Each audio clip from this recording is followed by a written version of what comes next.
Hey guys, welcome back to the channel. This is story about what if Naruto sacrifices himself for his family part 1. Before I start, please do support for more amazing content and comments for part 2.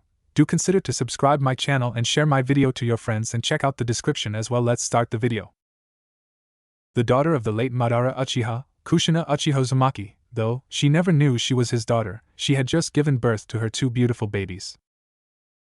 The little tan boy, with a tuft of red hair, purple eyes and 3 identical whisker marks on each cheek, she and Minato had named Naruto, meaning Maelstrom, also the main character of Minato's sensei, Jiraiya's book, The Tale of the Utterly Gutsy Shinobi, whilst the small tan girl with a red tuft, purple eyes, and the same whisker marks as Naruto, she and Minato had named Natsumi. Whilst Kushina was recovering, Biwako and Taji were silently cradling her children and Minato was just finishing up getting her seal, holding the Kyuubi, stable. Suddenly there was a noise, and a thump that sounded eerily similar to that of a dead body hitting the ground. She and Minato both whipped their heads around in search for what was wrong, when they both spotted it. The Sandame's wife, Biwako Sarutobi, as well as Taji lying there unmoving, a shadowy cloaked figure that donned an orange mask with a black flame-like pattern on the left side, and a single eye hole loomed over the top over the now deceased bodies, with both of their children in his grasp. He spoke in a calm, even tone. "Yandame Hokage Minato, step away from the Jinchuriki, or your children will die at the ripe old age of 1 minute."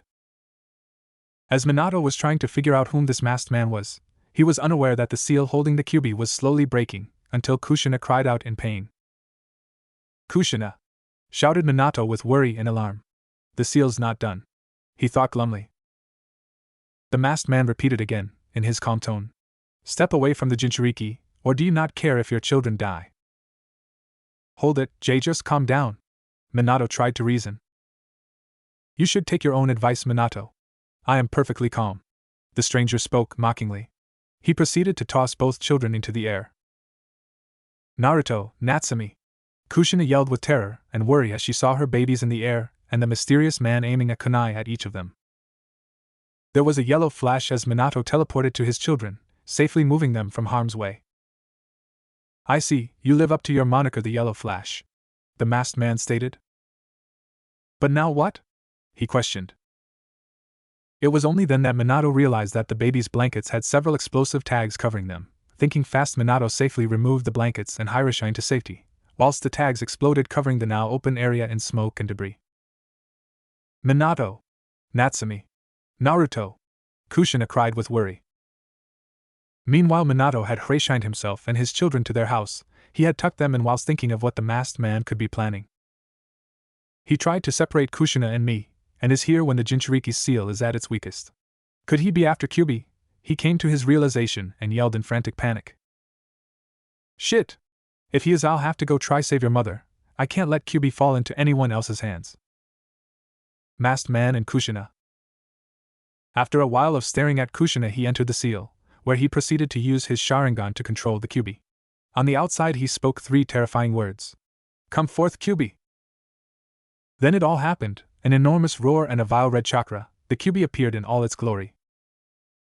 "We head for the village now," he commanded it. Stop!" he heard Kushina weakly yell. He was quite surprised. She was still alive even after the extraction of the fox. He voiced his thoughts. "You Uzumaki truly are something special. Even ripping a bijou from you won't kill you. It's only fitting for the Kyuubi to kill its former Jinchuriki." Kyuubi reared its paw back and struck. The smoke settled only to reveal Minato holding Kushina away from the attack. Kushina looked around urgently, and then asked with worry, "Where's Naruto and Natsumi?" "Relax, I have hidden them somewhere safe," Minato replied soothingly. Kushina settled down at this. "Thank God." Minato stopped him. "He has the Kyuubi and is heading for the village." Minato stopped in his tracks. Useless bitch couldn't even hold the Kyuubi back. He raged internally. He sighed. "Oh well, she's on death's door anyway. I'll just make Naruto and Natsumi weapons for the village." He thought the end part with glee, at the prospect of the village having 2 weapons. He then vanished with Kushina.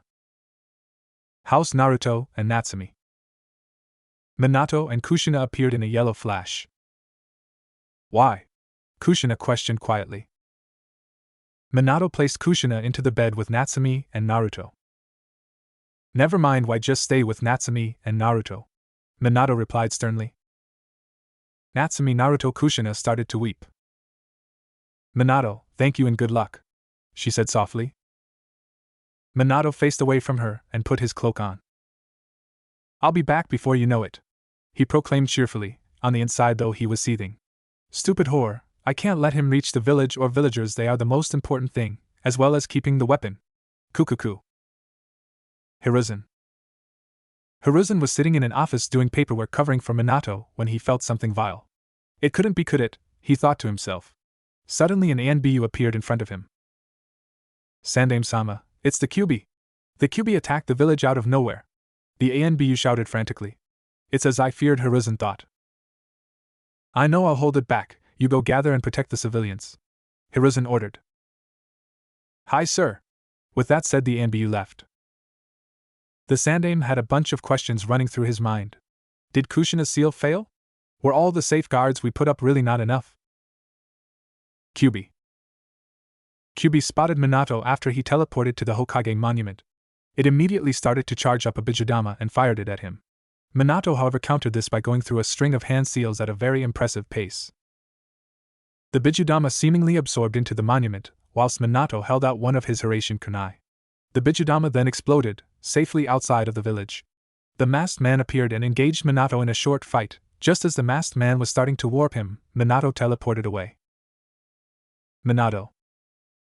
As Minato appeared back where he saved his children from the exploding tags, his thoughts were analyzing the masked intruder. My attack just slipped right through him, then he became solid and started sucking me into some kind of dimension or something. What the hell was that move? The air distorted in front of him in a black vortex. The unknown masked shinobi started to appear in front of him. You won't get away from me, the masked man told him, having just fully appeared, whilst Minato was in deep thought about what was going on. Does he use space-time techniques too? Whatever it is must be how he moved so far after taking Kushina. He defeated the Umbu under the direct command of the Sandame, got through our most powerful, top-secret barrier we have, and must have been aware that Kushina's seal would be weakened during childbirth. Then with the seal broken, he took the Kyuubi, then he stormed straight into Konoha and didn't even pause to deal with the barrier. There's only one man I can think of that makes sense. Are you Madara Uchiha? Just after Minato questioned him, the masked man slipped off his hood showing short spiky black hair, but Minato came to a conclusion. No, you couldn't be, he's long dead. Oh, I wouldn't be too sure about that, stated the masked man. Minato looked at him questioningly. It doesn't matter who you are, but why have you attacked Konoha?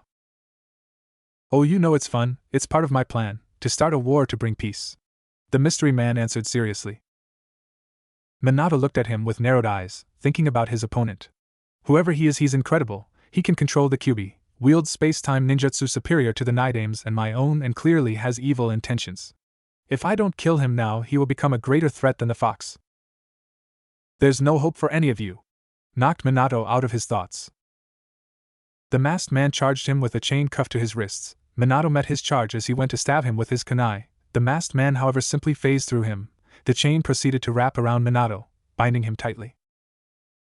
Minato teleported to his kunai again, and dashed at him with one still tightly in his grasp. They charged each other again. Minato threw his kunai, it phased through the masked man's head. When it was completely out of his head, Minato created a Rasengan, still charging forward. Just as the masked man grasped his arm, gotcha, Minato vanished, reappearing above him. Rasengan! Shouted Minato as he smashed the technique into the masked man's back. The masked man seethed.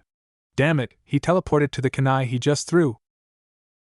That was Hiraishin level 2, Minato declared proudly.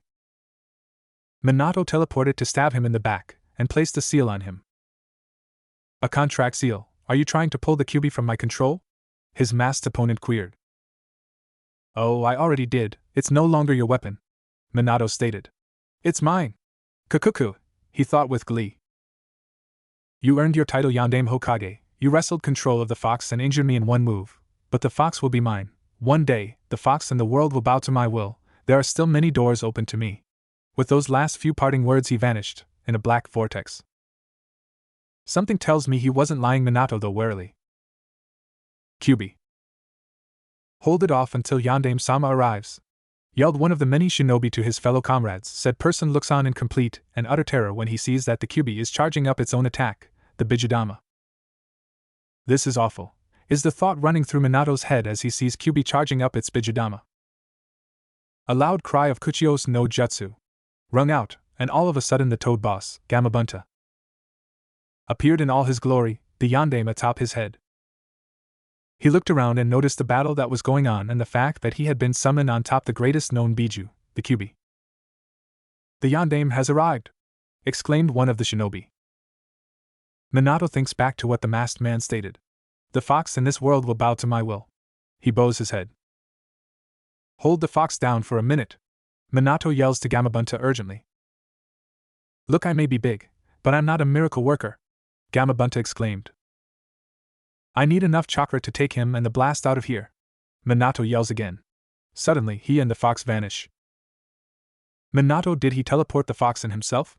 Hiruzen questioned. "Boom! Out there!" shouts Hiruzen to the ninja present, seeing the giant explosion in the distance. Minato and Kyuubi. Minato gently puts Kushina down. "Huff, huff, I've got to put up a barrier," Minato says to Kushina. "My chakra is almost drained," Kushina thought in urgency. Chakra chains shoot out of her back, and she wraps the fox in them. "Yueya!" Baby Natsumi and Naruto cry in Minato's arms. "Kushina!" An alarmed Minato yells. Kushina trembles in exhaustion. "Ha ha, sorry Natsumi, Naruto, I didn't mean to wake you." Minato looks on with fake concern. "Kushina, I'll drag the Kyuubi back and die with it inside me, that'll prevent it from coming back for a while, Huff, it's the only way to save the three of you with the little chakra I have left." Kushina panted out, already on death's door. She smiles sadly. "Thank you for everything." "No, I can't let her do that, we need the Kyuubi," Minato thought in alarm. Minato thought quickly. "Kushina, you made me your husband, made me the Hokage, and made me these children's father," and Minato started to say, however was interrupted by a sadly smiling Kushina. "Don't look sad, Minato, I'm happy that you loved me, happy that it's our children's birthday. If I had any regrets, it's that I won't see Kiyomi and Naruto grow up." At these words, Minato got even more alarmed. "Damn it, I can't let her take the weapon," he screamed mentally, but composed himself. "Kushina," he drifted off. "You don't need to take the fox down with you, we can use the last of our chakra to see Natsumi and Naruto one more time," he tried to reason. "Huh?" Kushina said with a questioning look. Just a little more convincing, Minato thought mentally. He took a deep breath and started doing some hand seals, which Kushina overlooked. "I'll split the last of your chakra, and seal it into each of them with the Hack no Fuin Shiki. Then I'll lead the Kyuubi away with a seal a non-Jinchuriki like me can use, the Shiki Fujin," he exclaimed. Just as he finished the seals, the Shinigami appeared. Kushina's eyes flew open wide. "But that user will be Dash!" she exclaimed. Minato continued on, interrupting her. "But I'll use it to be able to split the fox's power. It's just too great, it's physically and conceptually impossible to completely seal it all. I can't let the Kyuubi be revived without a Jinchuriki, it would destroy the balance of the Biju. But with the dead demon seal I can permanently split its power in half and seal half inside Natsumi, and the remaining half will be sealed inside of Naruto with the Hack no Fuin Shiki." Minato finished explaining his excellent plan. "No, Minato. Absolutely not. They are our children. That's why I don't want them to have this burden, my burden, and on their own," Kushina yelled vehemently. Minato looked shocked. "But why the Shiki Fujin? You don't have to die as well, just so I can meet them for a few minutes when they're older. I wanted you to be there for him to raise them. So then why are you sacrificing Natsumi and Naruto?" Kushina snarled. "And for what?" "The balance of the Biju," she hollered at him. Minato looked shocked, which then turned to an appalled look. "Turning your back on the country, the village, is just as bad as abandoning your child. You should understand, you saw your village fall apart. You know the pain of growing up without a home of your own. And you know that we are a family of shinobi," Minato exclaimed. Kushina looked pissed. "Don't bring my village into this, Minato. They only fought so that the children could get away from the attack. If there's one thing Yuzushiogakure taught us, it is that family is the most important thing. Village be damned, it's just a bunch of buildings. Buildings can be rebuilt, but people's live cannot be returned. You think this will be Natsumi and Naruto's home, if they are Jinchuriki? They will hate them.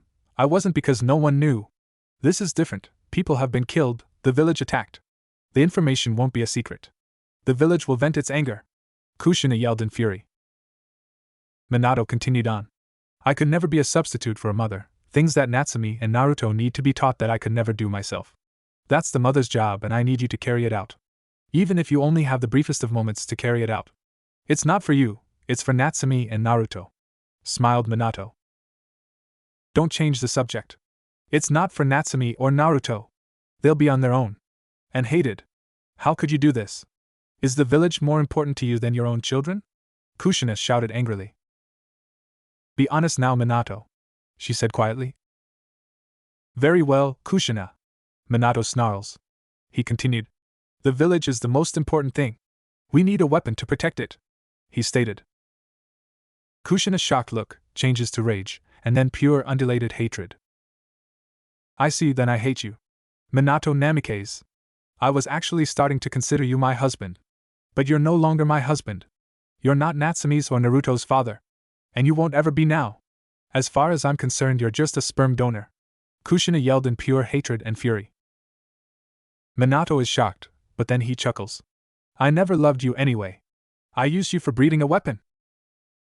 At the thought of what her children would go through, and being left alone, hated, possibly even die, the emotional trauma affected Kushina. If looks could kill. Kushina gave a hollow chuckle. I used you first, bastard. I wanted my children to be stronger than any. I couldn't find my destined mate, so I settled for the strongest. Senju. Haha. You didn't know though, did you? No, the QB informed me of your lineage. I only agreed for my children's sakes. You never even had sex with me. Ha ha. She cackled madly before continuing. It was simple to get pregnant. All I had to do was put you in genjutsu, then erase the memory and implant false memories if you broke free. Though you never thought to break out because they were used for pleasure, and you didn't need to suspect anything. Afterwards I got a semen sample and was artificially inseminated. That's it. Kahahaha. She finished cackling madly, as if insane. Minato shook with rage. He'd been outplayed, and he never even gotten laid to the whirlpool bitch. She was a fine piece of ass too. He quickly tells the Shinigami to split the Kyuubi's chakra into yin and yang. He seals the yin half into Naruto. Damn you, cursed Yandame! Kyuubi shouts with hatred. Kushina's chains weaken due to losing more chakra. Damn, can't get my revenge, sorry Musum, Sochi. Kushina sadly thought. Minato notices the chains weakening. Damn it, useless bitch, he thought. The Kyuubi takes a chance and tries to stab Natsumi in order to not have the last of his chakra be sealed. Minato and Kushina appear and block the claw from reaching baby Naruto. It pierces them through the stomach, however. You might have thought you won. Wait until you see my surprise. Kushina snarls. Minato looked furious. Does it look like I care about surprises right now? He states. Kuchios no jutsu. He yells. Ah, the Kyuubi and the Yandame, what the hell happened to you? The little toad yells in question and shock. Gamatora, I'm entrusting you the key to both of the seals. Please hurry to Jiraiya-sensei and store yourself within him, ordered Minato. Hiruzen. I see Minato is making a new weapons for the village by making his children Jinchuriki and saving the village. Too bad his plan of turning them into weapons are going to fail. Hiruzen says. Minato. Got it, replies Gamatora. Now that the Shiki Fujin and first half is sealed, all I have to do is repeat the hack no Fuin Shiki and seal some of Kushina's in my chakra. I don't want Kushina trying to corrupt the weapons, but they'll be too loyal by then and they'll need her to help control the fox, Minato thought. He talks Natsumi. Naruto, listen to your weapons. You have no emotions, no fear, show your enemies pain and always protect your village no matter what. Kushina decides to speak up one last time before he seals the Kyuubi. Natsumi. Naruto, she chuckles, see you in a few minutes, she smiles. Hack no Fuin Shiki. With the barrier down, the Sandaime collects baby Natsumi and Naruto from the ceiling altar, and wait for a few minutes until he senses someone familiar behind him. He speaks, it's good to know that his plan has failed now that you're back here again, isn't it, Kushina? She smiles.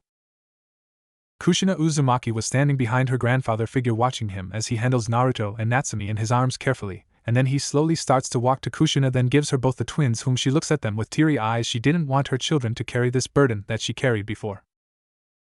She looks at Naruto, Naruto Sochi, then looks at Natsumi, Natsumi Mizum. She says their names softly. Hiruzen just looks at this scene in sadness and anger. Sadness because he knows that being a Jinchuriki is not the greatest thing to be, in fact it's the opposite of great. He doesn't want to see them grow up in hatred and glares by others by having a demon within you. And anger because he thought that he had made the right choice in choosing Minato to be a Hokage. A Hokage is supposed to be a person who is kind-hearted and very honest, but when he had been told by Kushina one day that he didn't even care about her, whom he sees as a daughter, in which he got angry at and played everybody thinking he was a nice kind-hearted person. He even played the him.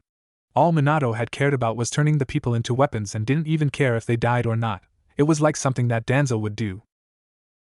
Kushina, he says, and she looks at him, go home and rest. I know you are pretty exhausted since this is a lot to take in with Naruto and Natsumi being the new Jinchurikis of the Kyuubi. Hiruzen finishes, and she nods, then gets up and starts walking with him, following, to then stop after 10 minutes of walking and turns around to look at the third. Gigi, I know I should have told you this sooner, but I feel as if Minato, she spits out his name as if it was venom, wasn't the only one in this. I mean the whole turning the children and me into weapons, Kushina says. Hiruzen stays quiet, thinking over what she says, and looks at her to only nod since he didn't know what to think or say right now, but feels as if she is right. They walked in silence for 20 minutes all over the village, looking at the damage done by the masked figure and the Kyuubi. They see many people in the streets crying, many children now orphans since many shinobi and citizens died during the attack, leaving them alone. And they see many dead bodies all over. The scene was just gruesome. After a few more minutes they reached the Uzumaki/Namikaze, now only Uzumaki compound, which was deep within the forest, protected by many seals that make it undetectable for anyone to see. The only people that know about it is Jiraiya of the Sannin, a dad-like figure to her and sensei to Minato. Tsunade Senju, also known as the Slug Princess, and the legendary sucker given to her because of her very bad luck. She is a sister-like figure to Kushina and also her sensei. Then there is Hiruzen Sarutobi, or as many call him, the third Hokage and the professor. Due to his knowledge and for mastering the 5 elements, he is basically a grandfather-like figure to Kushina. He was one of the people that she trusted more than anybody. And lastly, her friends, in which consisted of Tsum Inuzuka, mother of Hana Inuzuka and newly born Kiba Inuzuka. Mikoto Uchiha, one of her best friend and the mother of Itachi Uchiha, or otherwise known as Izumi, in which only a bit of people knew about, and newly born Sasuke Uchiha.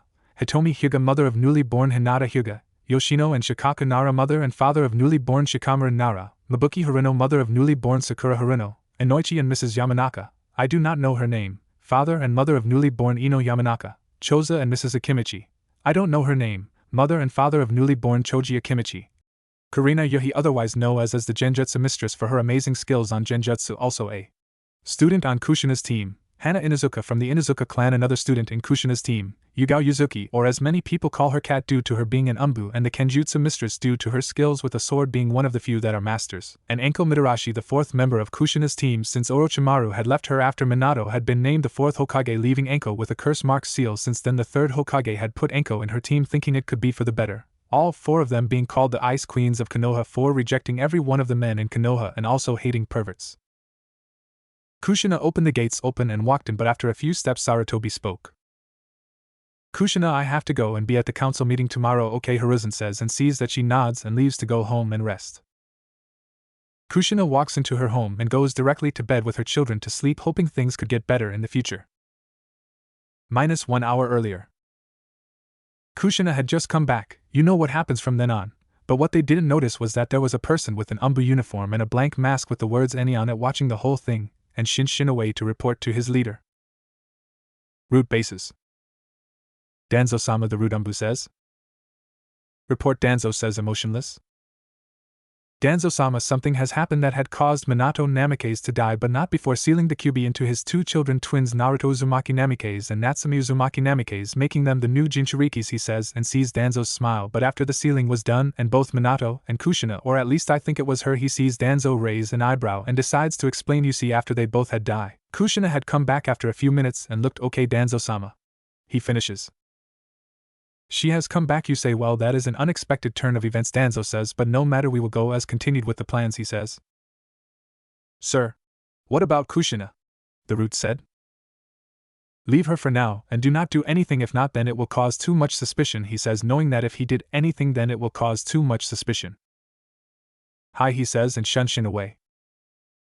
This may cause a setback in our plan, but it will go as continued. I will eliminate you if you cause a problem, Kushina. Konoha is meant to rule over everything, Danzo says in his thoughts. Next morning, Kushina wakes up and sees that both Naruto and Natsumi are sleeping peacefully, and without making a sound. Seeing this, she smiles. She gets out of bed and goes to make breakfast for her, and the milk for Naruto and Natsumi. -15 minutes later. Once she was done eating, which was in 10 minutes, and made the milk in 5, she started to walk to Naruto and Natsumi since she didn't want to leave both of her children alone for a long time, so she goes to her room with 2 milk bottles, and once she enters she sees that Naruto and Natsumi are still asleep. So she lays with them for a few minutes going over what happened yesterday until she remembered that Hiruzen had told her to go to the meeting today. She wrapped Naruto in a blue blanket and Natsumi in a pink blanket and shunshin to Hiruzen's home. Once there she sees that he was already awake and ready to go to the meeting. "Hey Gigi," she says smiling. "Ah Kushina, you're here with the twins too," Hiruzen says looking at her, and the twins with a kind smile. "Hi," she says. "Ready to go?" he says and sees that she nods. "Let's go then," and started walking to the council room. Council room. Once entering, Hiruzen sees that the council was already filled up on with one side the civilian side of the council, and on the other side was Shinobi's side in the council room. There was also the 3 advisors of the council, which were Sarutobi's 2 old teammates and rival Koharu Yuditane, Hamura Mitokado, and then there is Danzo Shimura Sarutobi's the commander of the disabled route, though only Koharu and Hamura knew. On the Shinobi side, you could see the various clan heads. They included of Chozo Akimichi, Shibi Aburame, Hayashi Hyuga, Suminazuka, Shikaku Nara, Inoichi Yamanaka, and Fugaku Uchiha. The council sees that Hiruzen walk in and Kushina walk in and started to go quiet. Hiruzen speaks. "Now we are here to discuss about the Kyuubi's attack yesterday. Anything to report or question?" he says. Shikaku stands up and speaks. "Troublesome. I'll start. Half of the village was destroyed, leaving 94 children are orphans, and half now homeless." He goes on, "Blah blah blah. Who wants to hear this?" "I see, so that's how bad it is. We will have to call our allies to help us. Now anything else to add?" Hiruzen says and sees that Danzo stood getting a bad feeling. "Hiruzen, with Minato gone, who will take the Hokage position?" the route commander says. Hiruzen thinks silently. So that's the game he is playing, so he decided beat him to what he was aiming for. "I will. Now that Minato is gone, I will have to take the position again. Okay, any objections?" And sees that nobody raised their hand. Danzo grits his teeth. He knows that he can't do anything, so he just stays put until he remembers something when the council began. "Sarutobi, why are those 2 babies in here with Uzumaki-sama?" he says in an emotionlessly voice. Hiruzen sighs and says, "I guess it's time you finally know." "Know what, Hokage-sama?" a fat merchant says. "Kushina here is the wife of Minato Namikaze, our 4th Hokage," he says, and sees all the wide looks on the civilian council side. The notices that they are about to speak. He starts talking again, and as for the 2 babies, well, they are Naruto Uzumaki Namikaze and Natsumi Uzumaki Namikaze, children of both Kushina-chan here and Minato Namikaze. The civilian council erupts in chaos. "What? Why weren't we told of this?" They demand only to get blasted back with tons of Ki from Kushina. "The reason why you weren't told of this was because Minato had many enemies and feared that if he knew, then they would try and harm me along with the children," she says. "That is right, and he feared for the worst, and so he had the marriage in secret." Hiruzen finishes calming the council down until Danzo spoke again. "Hiruzen, what happened to the Kyuubi?"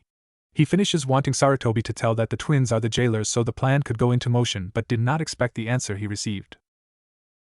"As you know, the Kyuubi could not be killed, so Minato sacrificed himself in order for the village to remain and sealed the Kyuubi into a newborn child." He pauses, but Minato did not say who the child was, so it is unknown, he said, lying, knowing that if he told them that Naruto and Natsumi had the Kyuubi within them, then they would start shouting for the children's death.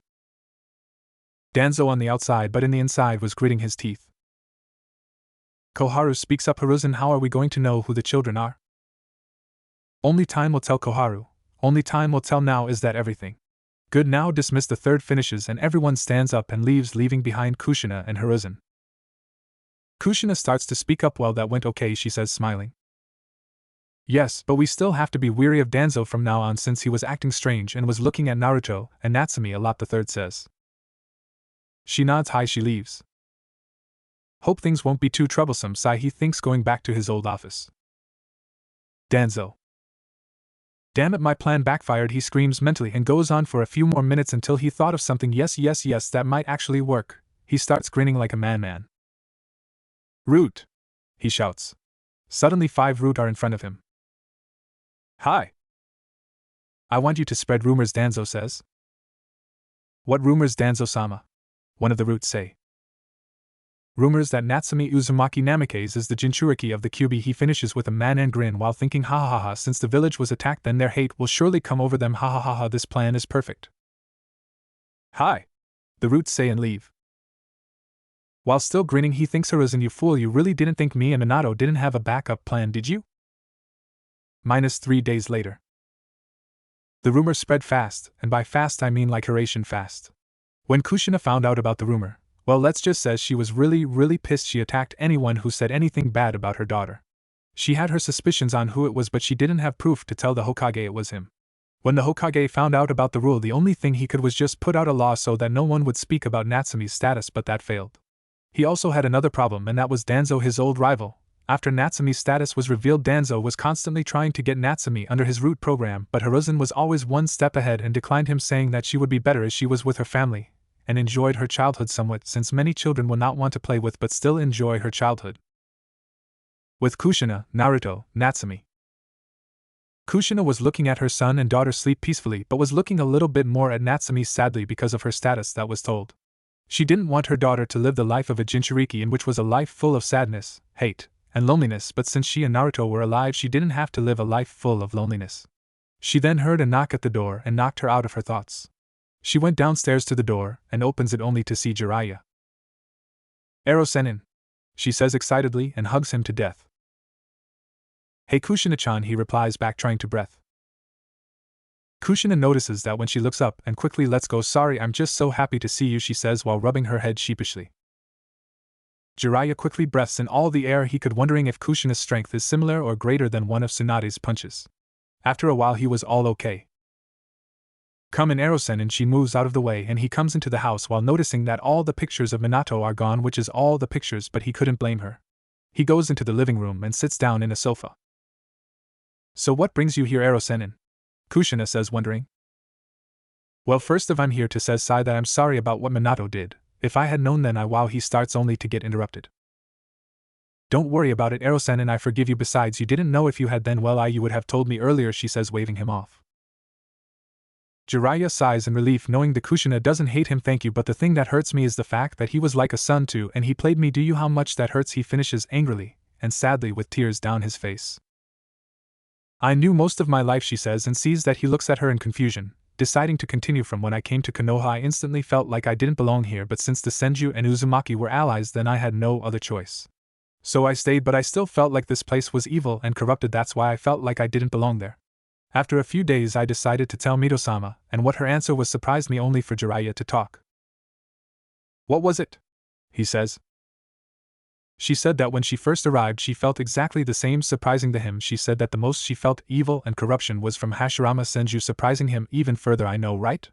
That was my reaction, and what surprised me the most was that she really didn't love him. The only reason she was there was because it was for her clan, and I know that I keep saying she keeps surprising me, but the one that gave me joy was when she said I wanted to be with someone who is carefree, lovable, great with kids, not a corrupted man. So she told me for herself to really find that right man and be happy in a nice place in her life. She did a jutsu that had been in the Uzumaki clan for a long time that could only be done by women, known as Uzumaki Kindan no Tokunika no Bunri, Uzumaki forbidden technique, life separation.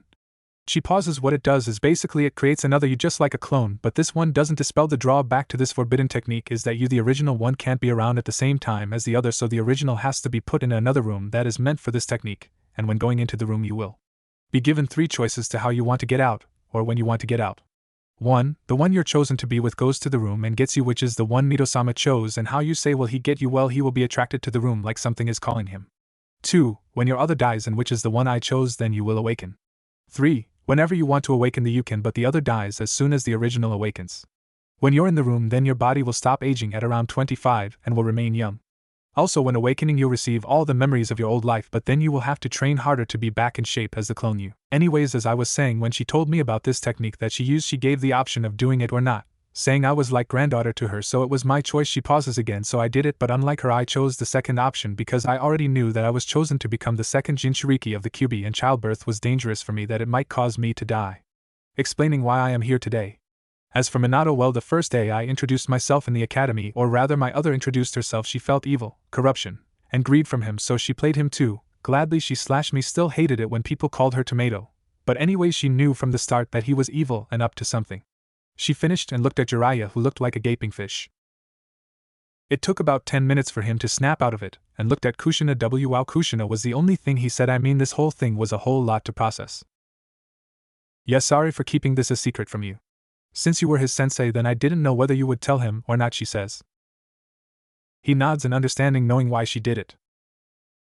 There is silence for a few seconds until he remembers something and the reason he came here for Kushina. She looks at him. Can I see them, he asks, and she smiles, standing up and going upstairs. -3 minutes later. Kushina came down with her 2 bundles of joy. On her right was Natsumi sleeping peacefully, and on her left was Naruto, who was waking up. Kushina gave Natsumi and the now awake Naruto to Jiraiya. Jiraiya looks at them and notices something from both of them, and that was that they looked a lot like Kushina. Gladly, Naruto looked like a male version of her, but still they looked a lot like her. He only wishes that they, or at least one of them, doesn't get her temper. They look just like you, he says. I know, right, Kushina said. Jiraiya kept looking for 10 more seconds, then again he remembers what his sensei told him in the morning. He looks at Natsumi sadly. Kushina sees it, and does the same. I really wonder if it was a part of his plan, she says. He looks up. Why did he have to give her this life? Is what I want to know. Did he only care for the village rather than his children? Jiraiya says sadly. Many give her glares thinking she's the Kyuubi. Some were even as foolish as to try and kill her, but with no prevail. She says sadly and angrily. So what will you do? He asks her. Keep her here along with Naruto for at least 3 or 2 years, only letting some people I trust in. She finishes. I wish I could be here to help you raise them, but I got to manage my network to see what Orochimaru and other things that might cause harm, Jiraiya says sadly. It's okay, I just hope that I do a great job in protecting them, Kushina says. Jiraiya smiles. I know you will, Kushina. He gives the twins back to Kushina. Look, I wish I could stay, but I can't, sorry, he says sadly, and sees that she nods, so he stands up and leaves. Kushina looks at Naruto and Natsumi sadly but smiles. Don't worry, you 2 mamas here, and no one will hurt you, especially you, Natsumi. I will hurt them if they hurt my princess, and of course my little prince, she says, hugging them. For years after the Kyuubi attack. Natsumi, Naruto, come downstairs, it's time to eat, yelled Kushina as loud as she could so that the twins could hear her. She waits for a few minutes for both of them to come down. She hears footsteps coming down the stairs and she turns to see them. She sees that Naruto was coming ahead of Natsumi, as always, with him being the overprotective brother. Naruto wore a black long sleeve with the Uzumaki symbol on the back and a pair of blue pants. Natsumi came behind Naruto wearing a white t-shirt with the same Uzumaki symbol on the back and a pair of black pants. Kushina looked at them with a smile. In the 4 years since she came back from the chamber, things have been good and bad for them. Good because she got to spend more time with the twins ever since she said that she wouldn't allow the twins to go outside. But very bad for her since there were many assassination attempts on both for 2 reasons. 1, they knew that Natsumi was the Jinchuriki of the Kyuubi, so of course they would hate her and try to kill her. And second, was that they also knew that Naruto was the son of Minato. The villagers didn't think of her as the daughter of him, so Iwa and other of his enemies would try and kill him, but she didn't allow that. Yes, during those 4 years Kushina quickly got back into shape so she could protect them. Hi, Kaa-chan. Is it ramen again? Natsumi asks. Natsumi Uzumaki Namikaze was very much like her mother in every kind of way. She had the same fiery type of attitude, tomboyish like her when she was little, and of course the addiction of ramen. She cared for her mother a lot, but not as much as her brother. She always did what he told her no matter what. And why, may you ask? Would she do that? Well, of course he would be there when she was sad, lonely, mad, and when she needed help. He was her idol, one in which she looked up to besides their mother. Yeah, is it, Ka-san? Naruto said, agreeing with her.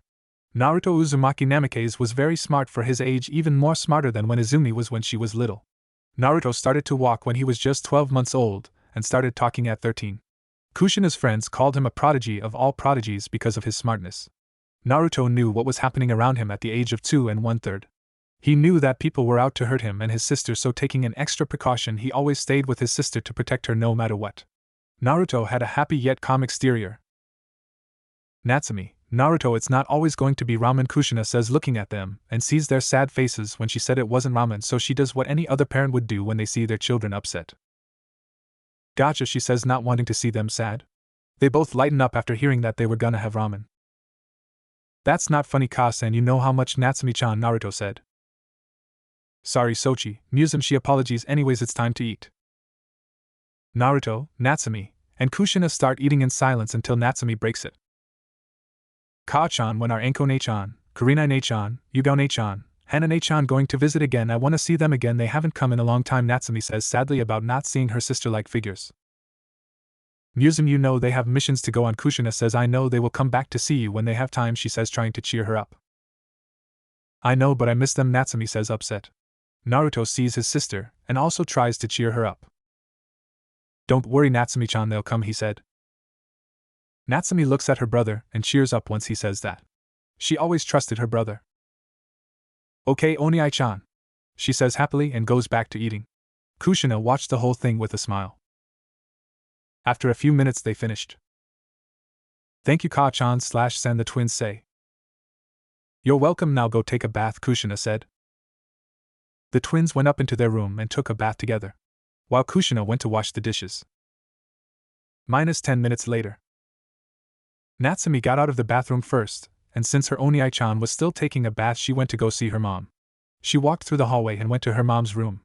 She heard crying from within and went directly in, not caring if she knocked. Natsumi saw her mom crying on the bed while on her right hand was a picture. She looked closer and saw a picture of her, Kushina, and Naruto. Ka-chan, what's wrong? Natsumi asks, worried of seeing her mom like that. Kushina looks up and sees Natsumi right at the door looking worried at her. She thought that they wouldn't be able to hear her. Huh. Oh, Natsumi, it's you, she says. Nothing's wrong, she said, trying to lie to her, not wanting her daughter to look worried. Flashback. Kushina just finished washing the dishes and decides to go to her room knowing her children are still taking a bath. She goes into her room and changes into her night clothes ready to go to sleep.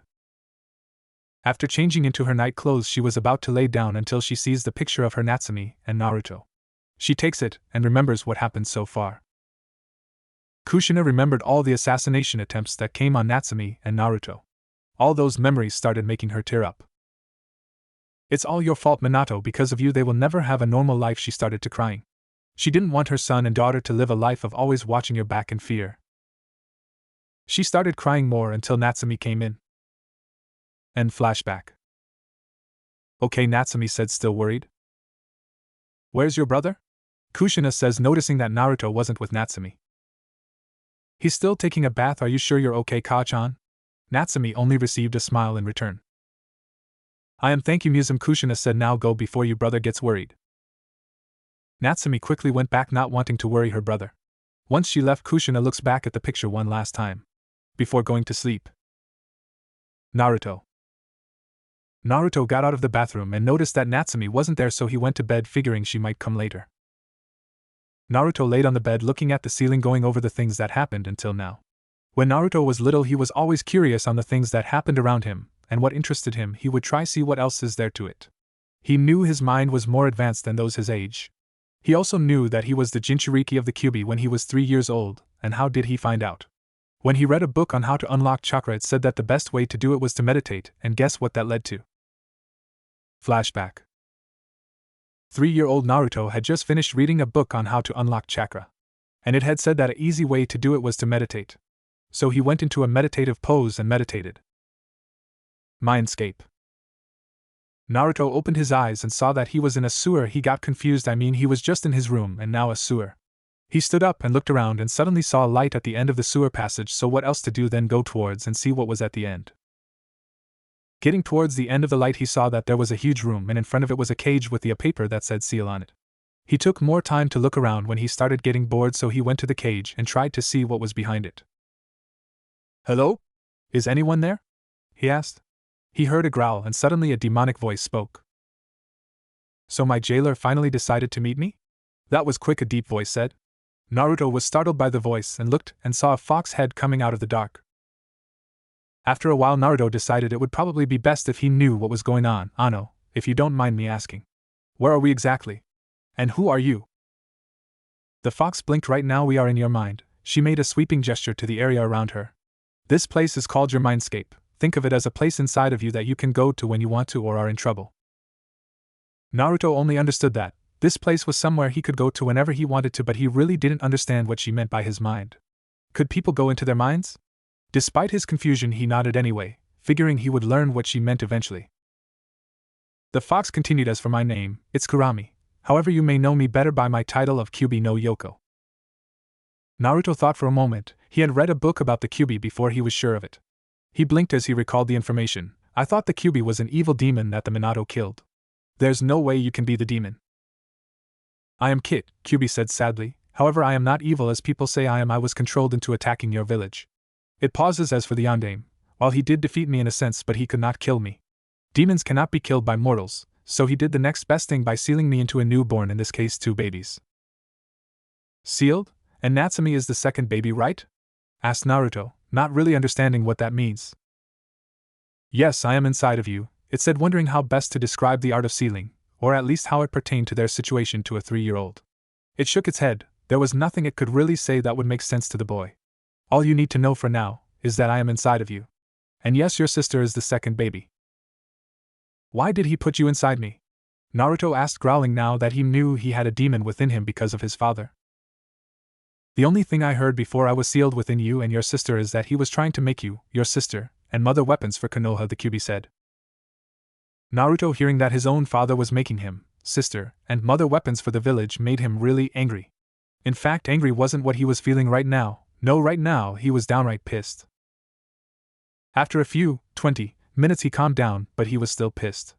So what now, he says. I don't know, the Kyuubi said. He asks. Kyuubi, why is my mindscape a sewer? Can't you change it? He says, wondering. It's your mind, kid, not mine, so you can change it, not me, it says. Oh, I don't know what to think of, he says. Don't worry about it, for now let it stay a sewer. You're still a child, so you don't know much, the Kyuubi said. Again there was silence until Naruto spoke. Wait. How long have I been here? It must have been hours. Oh man, Ka-san and Natsumi-chan are going to kill me, he says, frantically fearing what both the girls would do to him, mostly his mother. Oh, how he feared her. Sure, he loved her, but she was downright death when she was angry. Calm down, kid, the Kyuubi said, trying to calm him down, but saw that Naruto wasn't listening, so it tried 5 more times until I said calm down, the Kyuubi screamed, and Naruto stopped, not wanting to be screamed at again. Good, now, you don't have to worry about your mom or sister killing you, because 1 day in here is 6 months, and since you only been in here 1 hour and a half outside, you were meditating for 30 seconds, the Kyuubi finished, surprising Naruto. Now he could do whatever he wants, train, in his mindscape for as whenever he wants. Wait, if I stay here for days, then does that mean I will age older on the outside? He wondered. No, you will remain the same on the outside and inside no matter how much you stay here, the Kyuubi said. Oh, then that means I can train here, right? He said with enthusiasm. Well, hold on, kid, just because it's your mindscape doesn't mean I can't do anything, the Kyuubi said, not wanting to see the Naruto all the time in there with it. What? Yelled Naruto. Yeep, so until you can change the sewer, then don't bother coming here, the Kyuubi said. But that just isn't fair. I'm 3 and Ka-san says we can't go outside the gates, so I don't know what to think of besides my home. And I don't want to see you destroying my home, exclaimed Naruto, only to get a snort from the demon. Like I care, so until then don't come back. Got me? With that said, the Kyuubi kicked out Naruto out. Outside. Naruto looked at his surroundings and saw that he was back into his room. He looked at the clock and saw that the Kyuubi was right, he was only there for 30 seconds. He grumbled under his breath about Baka Kitsans. End of flashback. Ever since then he had tried to get books with any type of pictures so he could change his mindscape and would at least please the Kyuubi so it could let him train in there, but every one of them failed. That didn't stop his training though. He would train at night so his sister and mother wouldn't know and tell him to stop. So far he has only done the basics in chakra exercises like tree climbing and leaf concentration. The water walking he hasn't done, since the only body of water in the compound is his mom's pond, and he knew how much his mother cared for that pond, so he decided not to do the exercise until he could leave he pound.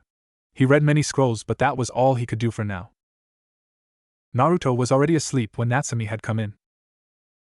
Natsumi figured he would be asleep since she was gone, so she went to her brother's right side and went to sleep with him, deciding to tell him about his mother tomorrow. Unknown place. Zetsu said in old raspy voice. The man was old, with his thin and white hair reaching waist-length and shoulder-length bangs framing the sides of his face, covering most of his right eye, but you could clearly see that he was missing his right eye. He was Madara Uchiha. Hi, Madara-sama, said a voice. He had short green hair, yellow eyes, and his body had 2 different colored halves. His left side was completely white, while the right side was almost entirely black. He had 2 large Venus flytrap-like extensions around him. His name was Zetsu. How long has it been since her death, and since I last seen her, said Madara. It's been 22 years, Madara-sama, Zetsu said. 22 years, huh? Time sure flies by, Madara says. Ever since he heard of his wife's death he had been glum. He had seen his daughter only when his wife had given birth, but he knew he couldn't stay because he would only cause trouble, so he had to leave, only leaving his daughter something. Zetsu, he says, getting the attention of Zetsu, go and get me something that I left my daughter. Where is it? Black Zetsu asks. You said that she had went to Konoha, right? Madara said and sees that Zetsu nods, so it must be in the Uzumaki compound that she is supposed to be in. What is this thing you want us to find? Zetsu asks. Before I had to leave Yuzugakure, I had left her a necklace with the Uzumaki symbol on it, so you will easily know which one it is, Madara says. That necklace was the only thing left that connected him and his daughter. You know where the compound is, right? Hi, Zetsu says. Good, now I want you to bring that necklace here and don't come back until you bring it, okay? Madara said, sternly leaking out ki to Zetsu. Hi, Zetsu said, scared. With that being said, he sunk into the ground, going to the Uzumaki compound, not knowing what he would find. Uzumaki compound. Naruto woke up at midnight like always. He knew that his sister and mother would be asleep by now, so every day he would wake up so he could train.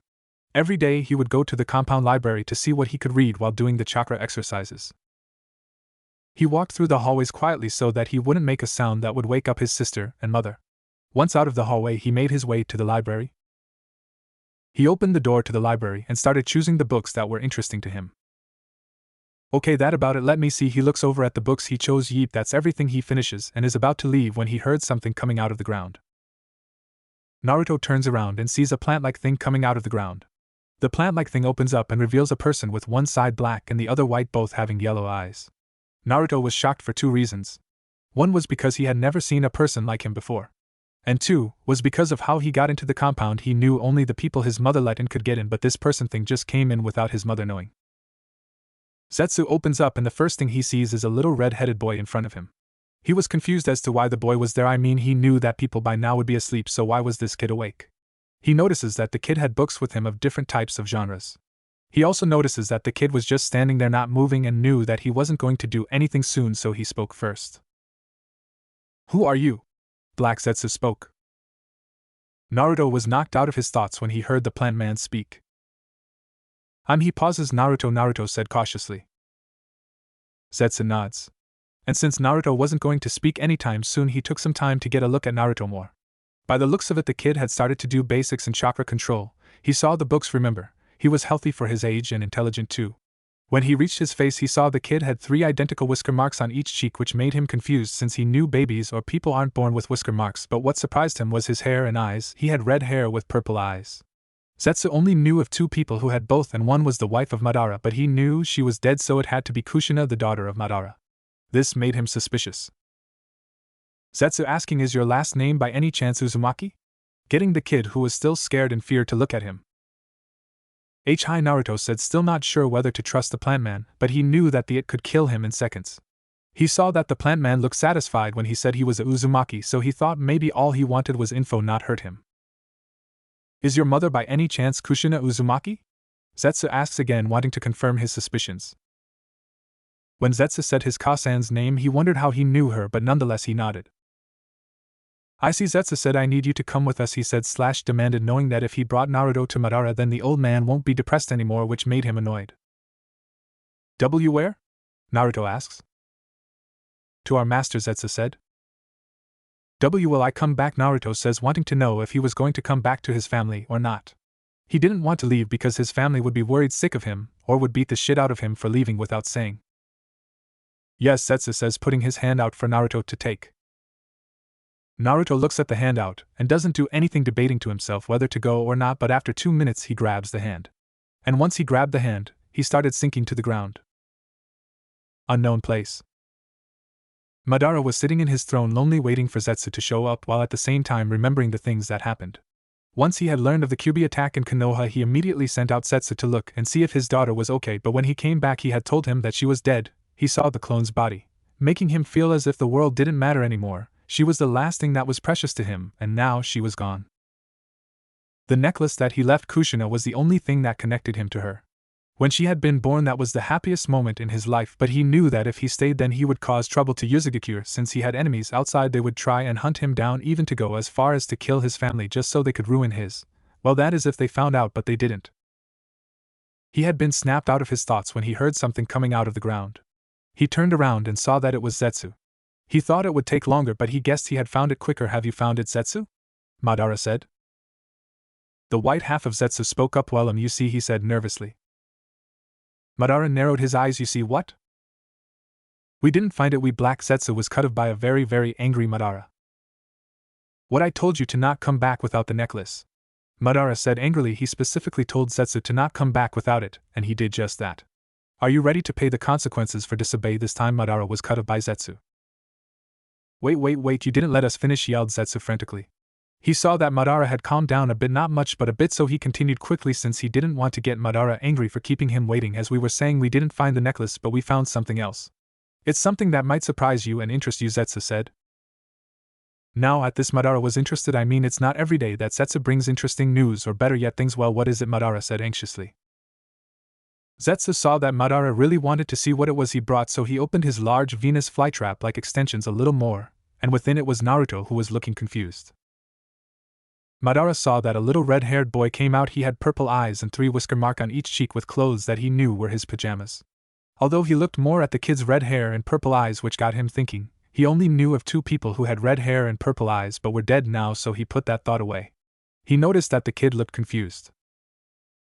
Naruto was just standing there looking confused. One moment he was in his home's library, and the next he was in this big dark place with a white-haired old man in the middle looking at him. Zetsu spoke up. This is what we found, Madara-sama, this kid, he said, pointing at Naruto. Madara looked at Zetsu. And who exactly is this? He was really intrigued on knowing who this kid was.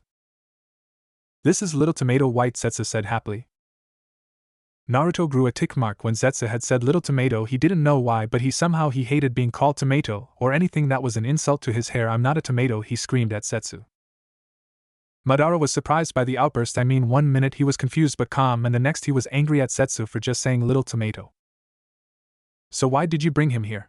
Madara said, still wanting to know why he brought this kid here to his lair. The reason why we brought this kid here is because of who he is related to, Zetsu said. And who exactly is he related to? Madara asked.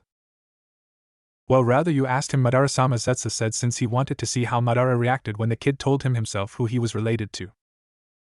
When Zetsu said that, Madara got a bit angry. I mean, could he just tell him to get it over with, but was curious too. So Madara turned and looked at Naruto, who just stayed there looking at them calmly even after the little outburst. Come here, child, Madara said in a commanding tone. So Naruto came over to him. What is your name, child? He asked. Naruto said calmly, not wanting to look bad toward this old man. Last name? Madara said maybe this child belonged to a clan, that's why Zetsu brought him, because of his unique clan. Naruto didn't know why this old man wanted his last name but went with it. Uzumaki, he said. Time froze for Madara towards what Naruto said. Uzumaki, he only knew of 2 people who had that last name. One was his wife, but she had died long ago, so it only left his daughter, though from what he had heard was that she was dead. Madara looked at Naruto for a few more seconds until Naruto spoke, breaking the tension that was happening. Hey, you alright? You froze when I said that my last name was Uzumaki, Naruto asked. Madara spoke. Yes, I'm alright, thank you. Now where was I? Oh yes, now if you don't mind me asking, who is your mother? He asked, really hoping that Naruto said what he wanted to her. Again Naruto was hesitant but answered nonetheless. Kushina Uzumaki, he said. Madara was overjoyed and started tearing up. Right in front of him was his grandson living. He didn't know that Kushina was pregnant, but the proof was right in front of him. Although he still wanted to know one more thing. Naruto-kun, this is really important to me, so I want you to answer me truthfully, okay? He saw Naruto nod, so he asked, is Kushina-chan alive? Again Naruto hesitated since he didn't know whether to trust this old man on telling his Kasan was alive or not. But alas, he said it. Hi, she's with Nei-chan. Madara had tears running down his face for 2 reasons. One was that his own daughter was alive, and the second was that he had 2 grandchildren, not just Naruto but another one. Naruto just watched silently as the old man cried once, saying that his Kasan was alive. He was confused as hell but stayed quiet nonetheless. Zetsu watched the whole thing in silence with a tiny smile on both halves. He knew that with Naruto saying that Kushina was alive and that he had 2 grandchildren, one of which was standing in front of him, would make him happy and not be glum anymore, which he hated. -5 minutes later. Madara had finally stopped crying and looked at Naruto. His grandchild had to know who he was. It was only fair since Naruto told him anything, so he had to know. Naruto, come here, he said. Naruto went over to the old man. Hi, Naruto says. What I am about to tell you is something that cannot leave this place, okay, Madara says in a calm yet dangerous tone. Naruto nods. You see, the reason that I wanted to know if your mother was alive was because I didn't know she was alive until 5 years ago, and then 4 years ago I had been told that she was dead, making me feel as the world didn't matter. But do you why I care so much for her? Naruto shook negative. The reason I care so much is because it's a father's job to do so. Naruto's eyes widened and was about to speak when Madara interrupted him. Yes, Naruto, I am your grandfather. Me full name is Madara Uchiha, father of Kushina Uzumaki Uchiha, and you are my grandchild. Madara finished. Naruto just stood there with wide eyes because right in front of him was his grandfather, the Madara Uchiha. He didn't know what to say, so he did something that anybody would have done. He went up to his Aji-san until he was about 2 feet from him, and then hugged him. Madara was surprised by this but hugged Naruto back. Zetsu, who was still silent, smiled even more. I mean, who wouldn't? This scene was so touching. Once finishing, Naruto spoke. Madara, Gigi, where are we? He asked. Madara smiled. We are in my lair, he said. Oh, it's pretty big and dark. Don't you get lonely? Naruto asked.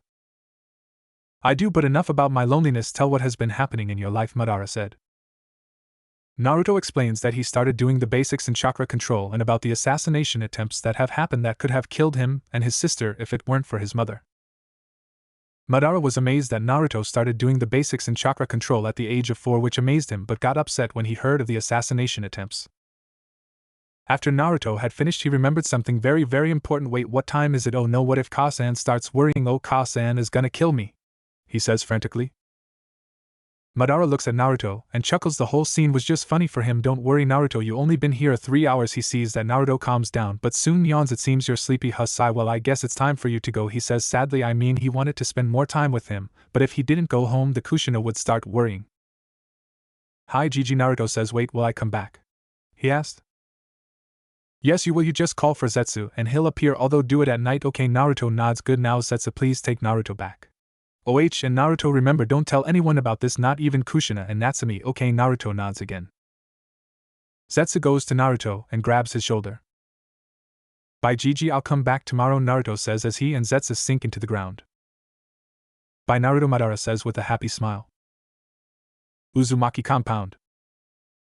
Naruto and Zetsu appear in the library where Naruto was before he left. Thank you, Zetsu, Naruto says to Zetsu. You're welcome, Naruto-sama. Now go and sleep. Call us tomorrow to pick you up, Zetsu said. Don't call me Naruto-sama, just Naruto is fine, Naruto said to Zetsu with a smile. Zetsu was taken back by that but complied nonetheless. Hi, Naruto. Good night, Zetsu said, sinking back into the ground. Naruto goes to his room and goes to bed with his sister. He stays awake for 5 minutes thinking about what happened until he fell asleep with one thought in his mind. Things are sure gonna change from here on. Next day, after meeting Madara, Naruto opened his eyes as the light shone through the hole-filled curtains of their room. He looked down upon the still resting face of his twin sister Natsumi. He almost yelled out kawaii, with how she looked, so peaceful and cute. He brought his arm around her again as he drew her back and close. She snuggled into the warmth, and he just lay there waiting for her to awaken. About 10 minutes later, curious purple eyes flew open, flickering around the room. Good morning, Naruto and I, she mumbled as she rubbed her eyes with her balled-up hands. Naruto smiled. Good morning, Natsumi-chan, he replied happily. Not only I-chan, do you think Anko-ne, Yugao-ne, Kurinai-ne, and Hana-ne are going to visit today? Natsumi said. She always loved when they came. I don't know, Natsum-chan, maybe, Naruto said. Anyways, let's go take a bath so we can go eat breakfast. Maybe it's ramen, he said. She got up and went straight to the bathroom. She was always energetic. So he got up and went to take a bath too. After bath, Naruto came out with a black long-sleeved shirt and blue pants. Natsumi came out with a white t-shirt and blue pants too. They started walking out of their bedroom towards the kitchen where by now their mother would be awake, and started to make breakfast. As they walked, they each had different thoughts going through their minds. Naruto had been thinking about what Madara had said last night. He was the grandson of the Madara Uchiha trader to the Hidden Leaf village, making him part Uchiha and part Uzumaki, but he didn't look Uchiha or doesn't have the Sharingan. He'll figure it out tonight when he asks Madara, but for now he was going to keep his promise to his Gigi on not telling his mom or sister about Madara being their grandfather/father. Natsumi, on the other hand, was thinking on whether telling her Oni-chan about what happened yesterday with their mother. She wanted her Oni-chan to know, he was a part of the family too. But her mother did say she was fine, so for no, she would say nothing, that is if it doesn't happen again. Once the twins got to the dining room, they saw two familiar faces sitting on the table. There on one of the chairs was Tsunade Senju, the godmother of Naruto Uzumaki and Natsumi Uzumaki, Konoha's slug princess Tsunade, Konoha no Namakuji Tsunadeheim, the legendary sucker, Densetsu no Kamo, known for her misfortune in gambling, and one of 3 legendary shinobi, Densetsu no Sannin. The second person was Shizen Kato, Tsunade's first apprentice. Shizen is a very capable kunoichi and a highly talented medical nin. Shizen is the niece of Dan Kato, a renowned shinobi of Konoha. Sometime after her uncle's death, Tsunade, his lover, left Konoha and Shizen went with Tsunade. Oba-san, Nei-chan screamed Natsumi once she saw them. She loved when they came even though they visited only 4 times a month, she still loved when they came. Hi Tsunade-chan, Shizen-chan. Naruto greeted them happily, not Natsumi happily but happily. Sure, he loved them when they came but wondered why they always only visited 4 times a month but left it at that. He respected their privacy. Tsunade and Shizen heard the twins call them and turned around. Naruto-kun, Natsumi-chan. They greeted the twins back. How are you? Tsunade asked. Good, Natsum said, and Naruto just nodded. When did you guys get here? She asked. About a couple minutes ago, while you guys were taking baths, Shizen said. How long are you gonna stay this time? Natsumi asked. She really wished they always stayed longer than a day. Just today, then we have to be going, Tsunade said, and just like Natsumi, she also wished that they would stay longer, but Konoha brought bad memories. Oh, Natsumi said sadly, are you guys going to stay to dinner with us before you leave? She asked. Hi, we will, Tsunade said, smiling a bit. Natsumi smiled happily when she said that she would at least stay for dinner. Naruto just stood there listening. This wasn't new to him. Every time they came, they would always leave. Breakfast is ready, Kushina yelled. The twins took their seats and waited for the food to. Once it came, they, the twins, dug right in, not wasting time. The rest just ate at their own pace. While eating, they all talked about different things like how they've been, what have they been up to, or what are they going to do today. Other than that, everything went fine. Alright Sochi, Musen, while we talk here you go play outside, okay? Kushina said. Every time Tsunade and Shizen came, it was to make sure that they were okay, since this time around they would always send assassins to try and kill Naruto and Natsumi, so she needed medics to help in case they badly hurt, but thankfully they never got hurt. Still though, you never know. Hi Ka-chan/San, the twins said. They got up and went outside. Natsumi started playing with the things that she saw, which weren't many, but hey, when you're a kid everything around you is fun. Meanwhile, Naruto was just sitting there at the doorstep of the back door watching Natsumi play, also listening to what his Ka-san, Tsunade, and Shizen were saying. His Ka-san always told them to go play outside, and he knew it must be important towards what they were talking about, so this time he was going to listen to what is it they were saying. Kushina, Tsunade, Shizen. So Kushina, how many have there been in the past few days? Tsunade asked. She simply loved the twins to death, but for 2 different reasons for both of them. Natsumi because she reminded her of Nawaki, since he was always super active and lovable too. Both of them always saw the good in things rather than bad. Naruto, on the other hand, well, she just loved him because of his love for his family and his passion over things. The other thing was his maturity for a young age, which kind of made him even more lovable. No, there hasn't, luckily, Kushina said. Thank goodness, Shizen said, and just like Tsunade, she really loved the twins, and if they got hurt, well, she would have gone from a saint to a demon. The villagers will try and send even more assassins than before towards Natsumi, and the same goes for Naruto. The villagers will try and kill him. So what are you going to do? Tsunade said. Kushina-chan, can't you tell Hokage-sama to put Anbu to protect Natsumi and Naruto? Shizen suggested. I can't, you know, basically the whole village hates Natsumi, so I can't trust that even the Anbu would try and kill Natsumi. As for Naruto, they would so fascinated that he's his son they would forget to do their duties, Kushina said. I guess you do have a point there, Tsunade said, agreeing with Kushina. They all stayed silent for a couple of minutes until Kushina remembered something. This is the last time you're staying, right? Kushina asked. Hi, you know I can't stay, this place brings bad memories, Tsunade said, with Shizen agreeing with her. I know, but what about Natsumi and Naruto? You know they are going to be upset about you leaving, Kushina said. I know, but still I have to go, sorry, Kushina, Tsunade said. Sigh, okay, it's your decision, Kushina said sadly. She really didn't want her sister figure to leave, and she knows that Naruto and Natsumi would be greatly upset, even though it's weird since Tsunade barely comes, yet they are so attached to her and Shizen. Thank you, now we better go before Natsumi and Naruto come or start worrying, Tsunade said, standing up before going to the where Natsumi and Naruto were, with Kushina and Shizen following. When 3 got there, they noticed only Natsumi playing gone. Natsumi-chan, where did Naruto go? Kushina asked. Natsumi stopped playing and turned around. Oniai-chan said he was going to relax upstairs, she said. Oh, okay, was all Kushina said. Tsunade, Shizen, and Kushina just stood there just watching as Natsumi played by herself with, well, everything. They watched with a content smile. Naruto. Naruto was sitting on the floor while reading a book while thinking of what his Kasa said. I can't, you know, basically the whole village hates Natsumi, so I can't trust that even the ANBU would try and kill Natsumi. Must be because of the Kyuubi, he thought. What other choice was there besides the Kyuubi? She didn't so anything wrong, and besides she couldn't, him and her are always locked in here, not allowed to go anywhere else. He could ask the Kyuubi more, but he couldn't since she wouldn't allow him if he couldn't change his mindscape, and he certainly couldn't ask his mom, so that only left one choice, to ask his Gigi. After lunch, dinner, and going to sleep. Again Naruto woke up in the middle of the night as always and went straight to the library, the quietest place and far away from the others. He needed answers now. Zetsu, Naruto called out.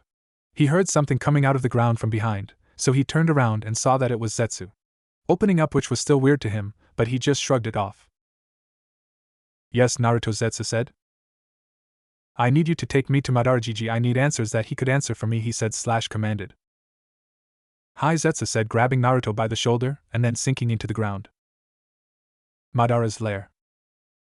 Madara was sitting in his throne as always since he couldn't move that much due to the fact that the old age caught up to him. He was thinking of what he could do to spend the time with Naruto. He knew that Naruto was no ordinary child, he was extraordinary than any other child, like a diamond brighter than no other. His thoughts were interrupted when he heard something coming out from the ground. He turned and saw that it was Zetsu with Naruto, who had a serious expression catching his attention. Naruto-kun, what's with the serious attention? Madara said in curiosity. Gigi, I want you to answer a question truthfully, okay? Naruto said, demanding. Madara just nodded, though it irked him that he was doing what aforesaid. He was Madara fucking Uchiha, and yet he was following a kid. Today I heard an interesting thing, Naruto, and saw that Madara looked focused on what he was saying, so he continued with his story. Tsunade-chan came today like always every time around our Naruto and Natsumi birthday. After we had finished eating breakfast, Kasa told me and Natsumi to go outside to play, which Natsumi did, though I stayed in the doorstep wanting to hear what they were talking about. I mean, it had to be important, since they didn't want me and Natsumi around, so I heard what they were talking about, and Kasa said something along the lines of, I can't, you know, basically the whole village hates Natsumi, so I can't trust that even the ANBU would try and kill Natsumi, which is the thing that I don't understand. I mean, isn't the village supposed to treat her nice, at least cause she's the Yandame's daughter, so why do they hate her? He asked. Madara was just sitting there listening to what Naruto was saying. He was surprised when Naruto spit out the word yandame like venom, but went back to the story, and when Naruto finished he knew why they hated her. Remember, Zetsu can get any kind of information, so he knows, but wasn't sure if he should tell Naruto about it. His little mind could be scarred for life if he told, but he still had to answer Naruto truthfully. Naruto, what do you know about the Kyuubi attack in Konoha? He asked, wanting to go slowly and telling Naruto. His jaw dropped by what he was told. The books say that the Kyuubi attacked Konoha, killed many people, left many people orphans, then afterwards the Yandame came and defeated it. Though that's half of the truth, in which people know that they don't know was that the Kyuubi was being controlled by someone into destroying Konoha, and that when it was defeated it was actually sealed into 2 babies that night, with me being one, and Natsumi being the other. Naruto finished, and saw that his Gigi was looking at him with wide eyes. Madara was just stunned / shocked at what Naruto said. Just how could this kid know all of what happened in the Kyuubi attack? And Naruto, how do you know the whole thing? He asked. Well, I might have been told by the Kyuubi. Naruto said the last part low, that he was sure Madara couldn't hear it, but nonetheless was still heard. A few seconds passed, and then what? Madara shouted in outrage. His grandson just admitted that he was told all this information by the Kyuubi, his once used to be tool, and the one who is a being of pure hatred. His grandson has already met the Kyuubi, and at an early age. That was just astonishing. Most Jinchurikis don't meet them later. When I was meditating I found myself in my mindscape, so I explored around and found a cage with a seal on it, and well, the rest is not important much, Naruto said. After Madara regained his composure he looked at Naruto before saying, you just keep impressing me more and more, Naruto-kun. Madara said with a grin. His son was just any ordinary prodigy. He was a diamond that lit brighter than any other diamond.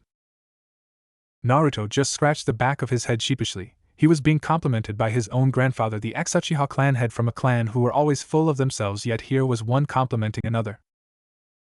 So anyways, Gigi, back to my question, Naruto said, going back to topic.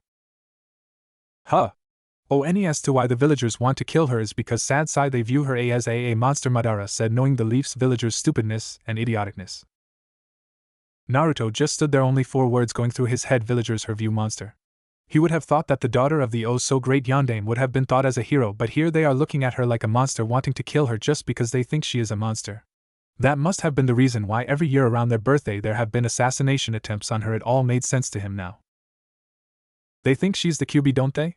Naruto said lowly. Hi, the villagers see her as a reincarnation of the QB, thinking she was the one that caused all the damage and killed their loved ones. So they would hire ninja to try and kill Natsumi, thinking that if they killed her then it would avenge their lost ones, Madara said sadly. After telling Zetsu to go find more info on the village, what he got was surprising. It really made him angry. There were papers on how much money they would spend just to try and kill her. It was basically 1/4 of Konoha's funding, but every assassin that they would send, they would always end up dead by Kushina. That just stupid, Naruto screamed. I mean, how stupid could those villagers be? Madara didn't do anything, he just watched Naruto explode. He knew that Naruto was right, so he just sat there doing nothing to stop Naruto and his explosion. After a few minutes, Naruto calmed down. He was still mad in the inside, but on the outside he looked very calm. Sigh, I guess that's why Tsunade comes every time around our birthday to see if we were hurt, Naruto said. Yes, despite the fact that Kushina-chan would always defeat her enemies, she still worries that something could happen to you guys, Madara said. At the mention that his Kasan would always fight her enemies, he got upset. She would always fight the ninja that would try and kill them all by herself.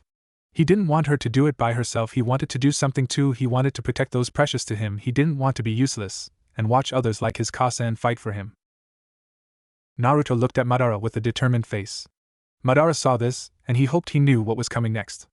Naruto spoke. Gigi, I have a very favor to ask of you, he said seriously. The ex-Uchiha clan head just smiled. He knew what was to come next. Yes? He asked.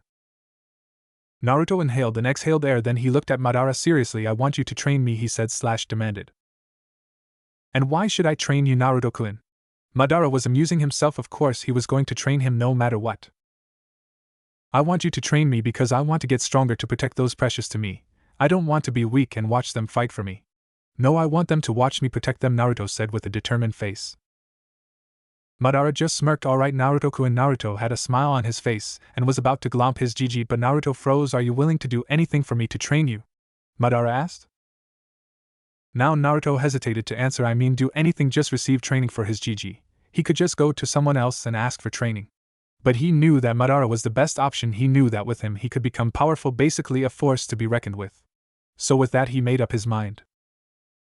Hi, Naruto said confidently. Then Madara asked a question that almost wanted to make Naruto say no. Even if it means not being with your family for a long time, or maybe never, Madara asked. That was what made Naruto want to say no. Not being with his Ka-san or his Nei-chan, he didn't know if he could do it. He loved them too much. For him to leave them would break him, knowing he wouldn't be able to be with them.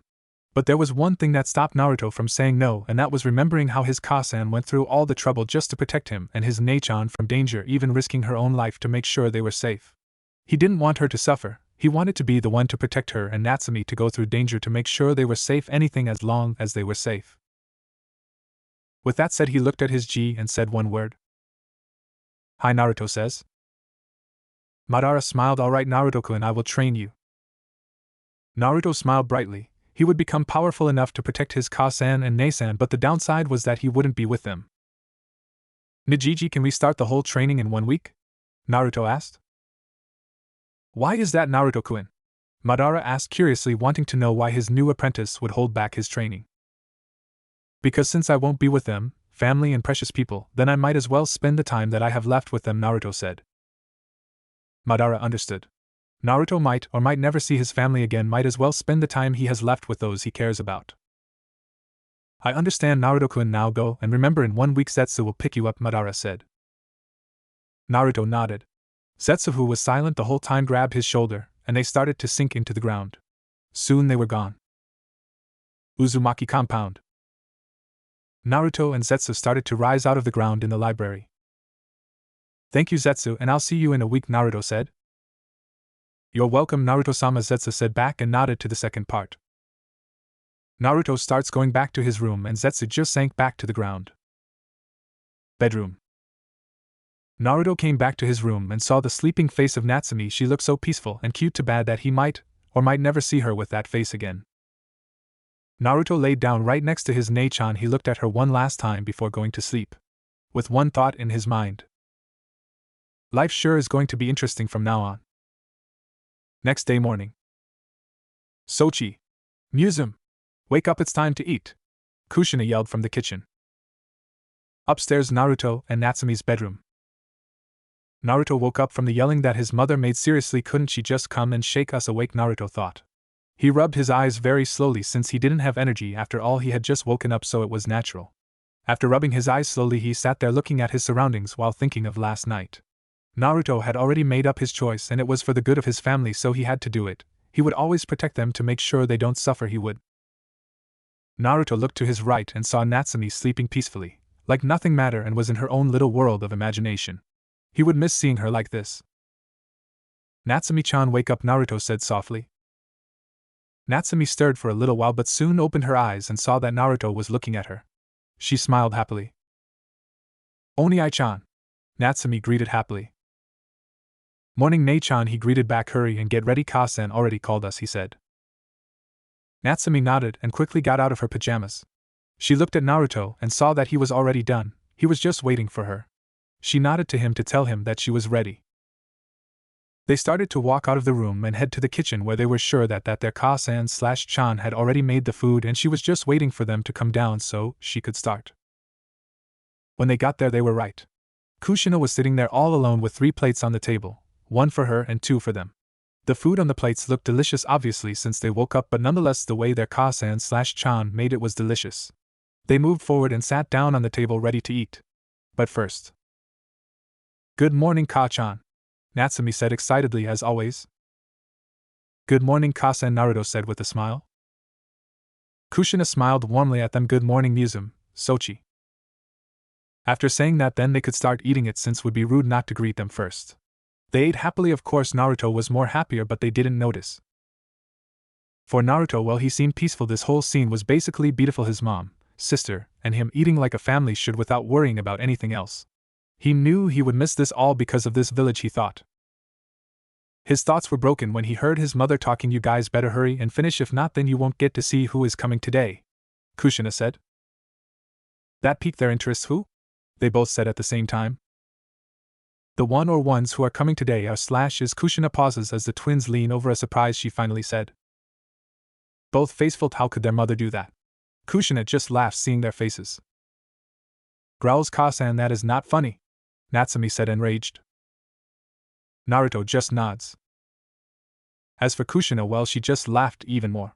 She went on for 3 minutes laughing while the other two just grumbled about how unfair their Ka-chan/san was being, where she is being mean again. Kushina eventually calmed down. Okay, but seriously, it's a surprise, so hurry up and get ready. By the time you finish they should be here, Kushina said. Naruto and Natsumi eventually finished their breakfast and got up to get ready, though they were still wondered who was it. Kushina grabbed the dishes and started washing them with a smirk on her face, hoping they would enjoy their surprise. Minus 25 minutes later. The twins took their bath and got all dressed up. Naruto was dressed in a black shirt with a red Uzumaki swirl on the back and black cargo pants, his spiky red hair pointing in every direction. Natsumi was dressed in a knee-length, purple dress that covered all of her body with sleeves to her elbows, her blood-red hair reaching her shoulders. The both of them started walking downstairs slowly. They couldn't wait to see who it was that was coming to the house. Natsume and Naruto finally appeared downstairs, and who they saw surprised them. There on the table with their mom was Kurenai Yuhi, Anko Mitarashi, Yugao Yuzuki, Hana Inuzuka, Saminuzuka, Mikoto Uchiha. With her was her son Itachi Uchiha and her 4-year-old Satsuki Uchiha. They were surprised, mostly Natsumi, seeing she hadn't seen her Oni-chans, both her mother figures and her best friend, in a long time. Well, if you consider 3 weeks a long time. Naruto, well, he was kind of surprised. He was only happy because now, instead spending time with his mom and sister, he could spend time with those he cared about. He unconsciously grinned. Nei-chans, Tsumoba, Mikoto-oba, Satsuki-chan, Itachi Niki, Natsumi yelled happily. Said people turned their heads towards the loud-mouthed girl that yelled their names and her brother, who didn't say anything but was just grinning happily in seeing them. Natsumi-chan, Naruto-kun. They all said happily. They just loved the twins so much. Natsumi rocketed towards them and immediately started hugging them like if she hadn't seen them in years, the girls each returning the hug and Itachi giving her a hug too. Naruto, he just came slowly to them and gave a hug to each one of them like Natsumi did, though he did see little blush on each and every one of them, except Itachi, who controlled his emotions, with Satsuki being a little more red, but he just went on like he saw nothing. After that was done, they each settled down. So Natsumi-chan, Naruto-kun, how have you guys been? Anko asked. We're good, but everything is boring without you guys here, Natsumi said /whined. They all just giggled. Natsumi was always like this. Naruto just agrees with her. Well, we couldn't be here because we bear busy, you know, some of us have missions to do, clan things and other things, Mikoto said. Okay, I forgive you guys for now. Just don't forget us again, okay, Natsumi said sternly. Don't worry, Natsumi, we won't, Hana said. Naruto-kun, you've been quiet all this time, why? Sim asked. She had seen he had been quiet this whole time they were talking, only observing them. Naruto was about to respond, but someone else beat him to it. Maybe he's just too shy to talk, Enko said teasingly while the others agreed. But Naruto wasn't going to let that go by. No, it was just fun seeing 6 adults and a teenager get lectured by Miyamoto, who is only 4 years old, Naruto said, snickering. Satsuki, Natsumi and Kushina were also snicker. It was just funny seeing the others blush from embarrassment. Okay, you got us then, Naruto-kun, Yugao said. They all stayed silent for a couple before Kushina spoke up. Muzum, why don't you take Satsuki-chan, Itachi-chan, and Sochi out to play, Kushina said. What, why? I want to spend more time with Weni-chans, and my Oba-chans, Natsumi complained. They just got here, she wanted to spend more time with them. Don't worry, Natsumi-chan, once we finish talking to Sensei we will go and play with you guys, okay? Kurenai said with a warm smile, the others agreeing with her. Natsumi complied even though she didn't want to but did. She grabbed Satsuki's and Naruto's hand and started walking outside while Itachi just followed them. Once they were outside, Natsumi, Satsuki, and Itachi started playing ninja with Itachi while Naruto sat on the doorstep just watching them and at the same time hearing what his Kasan and the others were talking about. Kushina and the others. Once the kids were out of sight, Kushina turned to the others with a serious face, telling them that it was time to get down to business. So how many so far? Enko said, breaking the ice. None so far, which is rare because they always arrive the first day of the week, Kushina said, wondering at the same time why haven't they come. Yeah, that is weird, Mikoto said. She worried for the twins and Kushina, but don't let your guard down, they could come anytime, she warned. Of course, why would I, Kushina said. No reason, it's just that for the past 4 years they would always come the first day, so you would never know when they might show up, Some said. I know, but can I tell you guys something? Kushina asked. Of course, Sensei, you could tell us anything, Hana said curiously. I've been feeling something about 2 weeks ago, Kushina said, a bit worried. They could hear how worried she was. What's wrong, Sensei, are you sick? Yugao said, worried. No, it's just a feeling like something is going to happen. Something bad, Kushina said. You too, huh? A voice said. They turned around and saw the third Hokage behind them looking at them. Gigi, you're here! Kushina exclaimed happily at seeing her surrogate grandfather figure. She was about to go hug him when she remembered what he said. Wait, what do you mean, you too? She questioned. What I meant was that I too was am feeling what you are feeling, Hiruzen said. I am with you on this one, Sensei, said 2 voices. They turned around and saw Tsunade with her apprentice Shizen and Jiraiya right behind Hiruzen. So I guess we are not the only ones, Kushina said. You got that right, Tsunade said. They all stayed silent for a couple of minutes. Hey, look, I know you guys have this feeling, but come on, right now we have an objective to complete. We can't be moping around trying to figure this out, Enko said bluntly. The other just nodded. They knew what that object was, and that was to protect Naruto and Natsumi from any harm. You guys are right, we'll figure this out later. Right now we have to protect my Sochi and Muzum, Kushina said with determination in her eyes. They all twins right now were more important. They loved them too much, so they didn't want them to get hurt. With that said, the adults all went back over to Natsumi, Naruto, Satsuki, and Itachi. Natsumi, Naruto, Satsuki, and Itachi a few minutes earlier. Naruto, hearing everything he needed to, went back to his sister and enjoyed the time he had with her. Oni-chan, finally you come and play, Natsumi says happily. Sorry, Amuto, you know, since we just ate I didn't want to get a cramp, lied Naruto. Natsumi nodded, accepting the lie, and started playing again with her best friend, who somehow had a little red on her face, her best friend's brother, and her brother. Minutes later, after the adults came back to where the children were playing, they saw Itachi chasing Naruto, Satsuki, and Natsumi, all of whom were having fun. They were though a little surprised of Naruto, mostly because he was a more cool-headed than Kushina and Natsumi, but they just figured it must be because he was still a little kid. All the adults stayed there the doorstep watching them as the kids had fun for a couple of minutes. As for the kids, well, after their little game they saw that the adults had finished talking and were just standing on the doorstep watching them have their fun, so they decided on something. Ka-chan, Oba-chans, Erosenin, Gigi, Nei-chans, come play with us, Natsumi exclaimed happily. The more the merrier, and that way she could spend more time with her Oba-chans and Nei-chans. With Naruto thinking the same thing, he would at least spend the time he has left with those precious to him. As for the adults that were on the doorstep, well, they gladly accepted Natsume's invitation. So what are we playing, Natsumi-chan? Some asked. Natsumi went into a thinking pose, then she thought of one hide and seek. She exclaimed happily. The children and adults each nodded. It was an easy game. Well, at least for the adults, I mean they kids, and they are high-skilled shinobi, so how hard could it be to find little kids? They each had no idea what they had each gotten themselves into. 6 hours later. 6 hours of hell is what the so-called high-skilled shinobi would call it. Inside the once beautiful house of the Uzumaki family/clan was now a wreck. The game of hide and seek, a simple game that is not that hard to play, turned into something chaotic. The adults had thought that kids with no training in the arts of stealth and traps, well, besides Itachi but was just starting, would be easy to find, but unfortunately what they believed had turned into a nightmare. They who were more skilled in those two arts couldn't find even one of them, not one, but they were the ones who accepted the invitation, so might as well go with the game and finish it.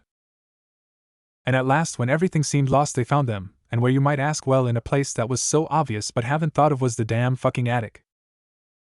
But alas, all good things must come to an end, and so it was time for the visiting adult and kids to leave to their homes and for the Uzumaki family to go to sleep. By Natsumi-chan, Naruto-kun, Kushina-chan/sensei, the adults waved from the gate as it opened. By Natsumi, Naruto, Itachi, and Satsuki said, also waving back to the family. By come again, the Uzumaki redheads said, waving goodbye to their friend and family. With their goodbyes said, the visitors/family-like figures went past the gate to their homes, and as for the Uzumakis, they went back inside to their home to get some shut-eye. Kushina, Natsumi, and Naruto each started to get ready for bed. They took their baths, brushed their teeth, and finally got into their PJs. The twins were about to enter their room when their Ka-chan/san stopped them. Sochi, Musum, could you guys sleep with me tonight? Kushina asked/demanded, but you could hear worry and love in there, although you couldn't hear it, but Naruto did, and instantly knew why. Sure, Ka-chan, Naruto said with a smile. Natsumi nodding slowly because of her sleepiness. Kushina just smiled happily and went to her room with the twins behind her. She was afraid in leaving them alone when an assassin could come and attack them out of the blue, and he hadn't come the first day, so it was you had to keep your guard up at all times. Once entering the room, they quickly got into bed, wanting to go to sleep since they were all exhausted from playing all day. Kushina was in the middle with Natsumi and Naruto by her side, snuggling with her. For Naruto, this was peaceful with nothing to worry about. Things seemed right. This is the way things should, but all beautiful things must come to an end. Day before Naruto leaves night. Kushina once again is sitting on top of the rooftop of the Uzumaki home, as she usually did for the whole week every night after Naruto and Natsumi went to sleep. She would come keep to ease her mind off of one thing. The feeling that she has on something bad going to happen. Her feeling started getting worse and worse day by day, and today was the worst of them all. She felt pain in her heart, just like someone had stabbed her through it. She really didn't like this feeling. She just wished the pain went away for good, not wanting to feel it again. After the twins fell asleep tonight, she came up here and started thinking of tomorrow, hoping that it would be a better day like the whole week had been, but every time she thought of tomorrow, her feeling would increase even more. Thinking of the whole week, she remembered how fun it had been. Mabuki and her daughter Sakura had come over to visit, with the twins playing along, Sakura and Kushina with Mabuki talking. Hitomi and her daughter Hinata had also come to visit, like Mabuki and Sakura, but with Hinata getting shy around Naruto every time, though nonetheless the kids still had fun. Sum and her son came to visit with Kiba, Natsumi, and Naruto getting along very fine. Yoshino came with her husband and son to check and see how they were, even though Shikamaru slept in his mother's lap the whole time. Mrs. Yamanaka and Inoichi came to visit with little Ino by their side, even though later on started to cling on to Naruto much to Natsumi's irk, but besides that they got along fine. Mrs. Akimichi along with Choza and Chuji came to visit the family, with Natsumi and Naruto taking a liking to Chuji due to his friendly nature. Shibi and his son Shino had also visited, though it was a bit weird since they rarely talk, but nonetheless was a great visit. The whole week was just great. Her kids seemed more happier and was sure that their bonds with everybody was stronger than ever, that it would be hard for it just to break. Still, though, she wondered what was this horrible feeling. She got up and started walking back to her room where her children were. I just hope that nothing bad happens, she whispers. With Naruto 15 minutes earlier. Naruto had woken up due to hearing something coming out from the ground. He turned around and saw Setsu staring at him. Naruto-sama, Madara-sama still wants to know if you are going to leave and come with us. Setsu spoke, getting straight to the point. Sigh, as much as it pains me, yes, I am going, Naruto said. Zetsu nods before speaking. Madara-sama also wanted you to know what exactly is going to happen tomorrow, Zetsu says, and sees Naruto nod, telling him to continue. Zetsu goes to Naruto and starts whispering the plan into his ear. Naruto, once hearing the plan, had a crestfallen face. He loved his family and friend too much to hurt them, but this was for their protection even if it broke them. Okay, Naruto said. Good, now I sense your mother coming, so go back to your bed, we will pick you up tomorrow, Zetsu said as he started sinking back into the ground. Naruto quickly goes back to bed while thinking of all the good things that had happened throughout the week. The bonds he made with everybody grew wider than before. It's just things aren't like a fairy tale where things never go wrong in this world. With one mistake, things can go horribly wrong. After a few minutes, Kushina came back to see that Naruto and Natsumi still sleeping without care in the world. She loved seeing this. Their souls are so pure now, but come outside the compound walls, things can change them, that could make them corrupted. She didn't want that. She wanted them to stay like children forever. It's just things would never go as you want it to go. She laid in between her two favorite twins right now, loving the position she was in. Good night, Sochi, Muzum, I love you both, she said, kissing both of them on the forehead. Unknown to her, Naruto was awake. I love you, Taka-chan, he thought. With that, they went to sleep, with it being the last they would ever be together until in the far future. Next morning, sunlight shone through the window, waking up Naruto from his sleep. Since he was closer to the window, the sunlight reached him first. Naruto opened his slowly due to him waking up early in the morning, and sunlight didn't help, it just made him angry that the sun disturbed him from his sleep. He stood up and looked around the room slowly until his eyes landed on two figures. His Ka-chan and his Imuto, who were sleeping peacefully. This scene was so beautiful. The moment didn't last longer due to remembering what today was. Today was the day that he would leave his Ka-chan, Imuto, his friends, and those precious to him. He had to do it, there was no other choice. He would grow stronger to protect them instead of them protecting him. He didn't like to feel weak, he loved them too much to see them get hurt. He once again looked at his Ka-chan and Imuto. Naruto only had two things on his mind. I'm sorry and I love you. Ka-chan, Natsumi-chan, wake up, he said with a smile. He started shaking them. Until the time was right, every second counted, and he wasn't going to let a single one go. He will be with them. Kushina started to stir due to Naruto shaking her. She opened her eyes and saw Naruto awake looking at her and Natsumi, who was also stirring. She was confused as to why her son was smiling. He usually woke up with a neutral face due to waking him up early, but this was new to her. She shrugged it off. This week was full of surprises, so maybe this was also a surprise. Good morning, Sochi, sleep well? Kushina said warmly. Yep, I had the best dream, he said, smiling.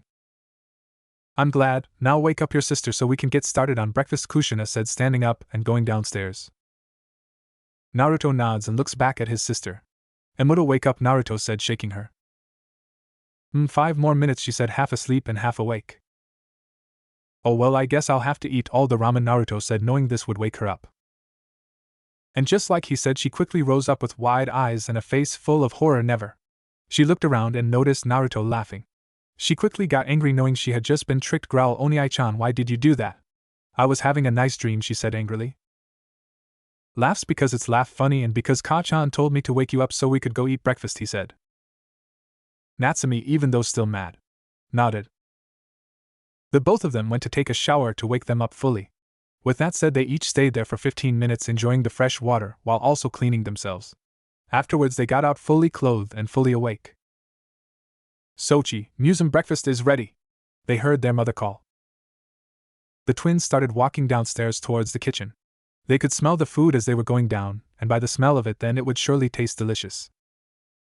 Soon they entered the kitchen where the table was set. The plates were full with food that looked very delicious, and there on one of the seats was their mother waiting for them as always to show up so that they could eat together as a family. Sochi, Muzum, finally you're here. A couple of more minutes and the food would have gotten cold, Kushina said. Natsumi scratches the back of his head with a sheepish smile on his face. Sorry, Ka-chan, but when we were taking a shower I guess we lost track of time, she said. Kushina nods. Okay, now hurry up and eat, you too, she says. The twins rushed to their seats, not wasting a single second to start devouring their food. Kushina just smiles. She loved seeing that her children just loved her food. She also started to eat, not wanting to be left behind. While eating they talked about what they were going to do for the day. Natsumi said she was going to play in the front lawn with the flowers for 2 hours at least before their friends showed up. Kushina, after washing the dishes, was going to go and play with Natsumi. And Naruto, well, he said that he had found a book in the shelves, while also saying it had only pictures and no words, and was going to figure out what it meant, or what the book was saying. After they finished their breakfast, they went to do their routines. Natsumi went outside in the front lawn of the compound. The sun was shining brightly. The air outside was warm, not being too cold and too hot but warm. The flowers outside that their Kaa-chan had planted bloomed that made the whole scene beautiful. Basically, the whole scene was perfect for a child or adult to play in and relax. Kushina, after washing the dishes, was going to go and play with Natsumi. The day was perfect, and she wanted to relax from all the stress, the horrible feeling she had got to her. Naruto went to go read, but also on the other hand was waiting until it was dark for the plan to work. So he had to do something until the time came, and what other way than meditating? -9 hours later, rather not spend time telling what happens. All of their friends came to visit them as they did like the rest of the week. Mikoto, Satsuki, and Itachi had come. Mabuki and Sakura had come. And Noichi, Mrs. Yamanaka, and their daughter had come to visit while also closing down their flower shop for the day. Anko, Kurenai, and Yugao had also come to visit. Tsum, Hana, and Kiba had come to visit. Yoshino, Shikaku, who was forced to come, and Shikamura had come. Choza, his wife, and Chuji had come to visit. Hitomi and Hinata had come to visit. Tsunade, Shizen, Jiraiya, and the third Hokage had come. Now, why might a lot of people come to visit, you might ask? Why, it was both the twins' birthday, even though Natsumi didn't know it, Naruto did. Naruto had come down to play and spend time with them for 5 hours, or that is, until he went back to his room saying that he was tired and wanted to sleep for a bit. -2.5 hours later, 30 minutes before the plan starts. Naruto was sitting in his and Natsumi's room meditating, trying to control his chakra more. Then a noise of something coming out of the ground came to his ears. He turned around and saw Zetsu. "Zetsu, is it time?" Naruto asked, and saw Zetsu shake his head. "No, Naruto-sama, the plan starts in 30 minutes. We just came here to tell you that this is your last chance to turn back," Zetsu said. "I already had made my choice, Zetsu, and I am not going to turn back no matter what," Naruto said, and sees Zetsu nod. "Is everything in place?" Naruto asked. "Hi, Naruto-sama," Zetsu said as he snaps his fingers and a white Zetsu come up from the ground. Then the white Zetsu started to transform into it, completely transformed into Naruto, exactly like Naruto. Same nose, face, hair, height, etc. "He is just like me, but won't people find out it's not the real me due to our different chakras?" Naruto asked. "No, Naruto-sama, this clone is exactly like you, along with the chakras being the same, that even the Nidaime wouldn't be able to tell the difference," Zetsu said. "I see," Naruto said, astonished by what he was told. "If that is all, Naruto-sama, I must take my leave, though we will come back in 15 minutes to pick you up." With that said, he sunk back into the ground. Naruto stood sitting in his meditative pose. The time had come. To leave the ones who you cared about, you and them to you, was a very difficult thing. He had grown attached to them more thought this week, besides the fact he had known them since he was born. His mother, sister, and his friends were all people he would miss, but this was something that couldn't be avoidable. He had made his choice, and there was no turning back. He waited for his family and friends to tell Natsumi to come up here to get him so that they could get ready to surprise him when he came down. And right as he said, Natsumi came in. "Oniai-chan," Ka-chan said to come downstairs. Natsumi exclaimed happily, why wouldn't she be? Everyone she loved and cared for was at their home for the very first time. They usually come separately at different days, but this time they came together. "Hi," Naruto said as he stood up from his meditative pose. He and Natsumi started to walk downstairs towards the front yard where their mother and friends were, but what Natsumi missed was the tear that fell down from Naruto's eye. Once arriving there, they noticed that everyone was gone, and it was all dark, confusing Natsumi, though Naruto already knew that this was going to happen, so he just went along with it. Then, surprise! All of their friends and Ka-chan yelled. Lights light up, showing the front yard full of balloons that were tied to the ground, tables full of snacks, candy and other treats, and in one of the tables was a big cake that said "Happy Birthday Naruto" and Natsumi. Natsumi was greatly surprised by this. She didn't know that it was both her and her brother's birthday, and well, as for Naruto, he just acted surprised, but in the inside he was smiling. "Oh, my little twins are growing up so fast!" Kushina exclaimed as she ran forward and glumped the twins. The others then noticed that they started turning blue. Kushina-chan, you might want to let go," Hiruzen said. Kushina looked at him, in which he pointed to the twins. She instantly let go with a sheepish smile on her face. "Oops, sorry," she said. After the twins caught their breath, they went on with the party. Everybody was enjoying the party. Naruto and Natsumi played with the others' children and the adults once they finished with their conversations. They all played the different games they had. Okay, Natsumi-chan, Naruto-kun, it's time to cut the cake, Mikoto said. The children and some adults had stopped what they were doing and went towards Mikoto and the others that were around her. Natsumi and Naruto were behind the table with the kids around them while the adults stood in front of them waiting to take a picture of the twins once they get their faces shoved into the cake. Okay, Sochi, Musum, take a bite off the cake, 1, 2, 3, Kushina said. Naruto and Natsumi were about to take a bite off the cake when splat. Their faces were shoved into the cake. Both of their faces covered with frosting from the cake. Click, click, asterisk, asterisk, click, asterisk, camera clicking noises were going off. The adults were taking pictures of the twins and their funny faces. Soon enough after the twins got their faces clean, they started to cut the cake. Tsunade, the one cutting the cake, made sure everybody got not too small and not too big but the right amount of cake. If the children wanted seconds, then they would get some. There was enough to fill a family of 50. Minus 30 minutes later. Everybody finished their pieces of cake with some getting second, even thirds, cough, chuji cough. Children started playing again. And adults conversating amongst each other. Then it finally came time. Picture time. The adults called over the kids. And the kids, well, they just complied even though they complained about it. Okay, now say cheese, Shizen said. The first picture had the third Hokage, in the middle, Naruto, on the left, and Natsumi, on the right. The second had Mabuki, behind the twins, with Naruto and Natsumi in the front, and Sakura, next to Naruto. The third had Anko, middle, Naruto, left, and Natsumi, right. The fourth had Kurenai, middle, Naruto, left, and Natsumi, right. The fifth had Yugao, middle, Naruto, left, and Natsumi, right. The sixth had Tsum, middle, Naruto, left, Kiba, next to Naruto, and Natsumi, right, Hana, next to Natsumi. The seventh had Hitomi, next to Naruto, Naruto, left, Natsumi, right, and Hinata, next to Natsumi. The eighth had Tsunade, behind Naruto, Naruto, left, Natsumi, right, and Shizen, behind Natsumi. The ninth had Yoshino and Shikaku, behind Naruto and Natsumi, Naruto, left, Natsumi, right, and Shikamaru, next to Naruto. The 10th had Choza and his wife, next to Naruto and Natsumi, Naruto, left, Natsumi, right, and Chuji, middle. The 11th had Inoichi and Mrs. Yamanaka, next to Naruto and Natsumi, Naruto, left, Natsumi, right, and Ino, middle. The 12th had Jiraiya, behind Naruto and Natsumi, Naruto, left, and Natsumi, right. The 13th had Mikoto, behind the twins, Naruto, left, Natsumi, right, Satsuki, next to Naruto with a slight blush, and Itachi, next to Natsumi. The 14th had everybody on it. The last one had Kushina, behind the twins hugging them, Naruto, left, and Natsumi, right. Each picture was taken 3 times in case any one of them lost the picture. And during the last one, after 2 pictures were taken, they were about to take the last picture until Naruto stopped them. Wait. I forgot something important, Naruto said, commencing the plan. What is it, Sochi? Kushina asked. It's a drawing I made that will be great with the picture, Naruto said, and while it was true he did make a drawing, it was also a part of the plan. Oh, okay, go get it, Kushina said.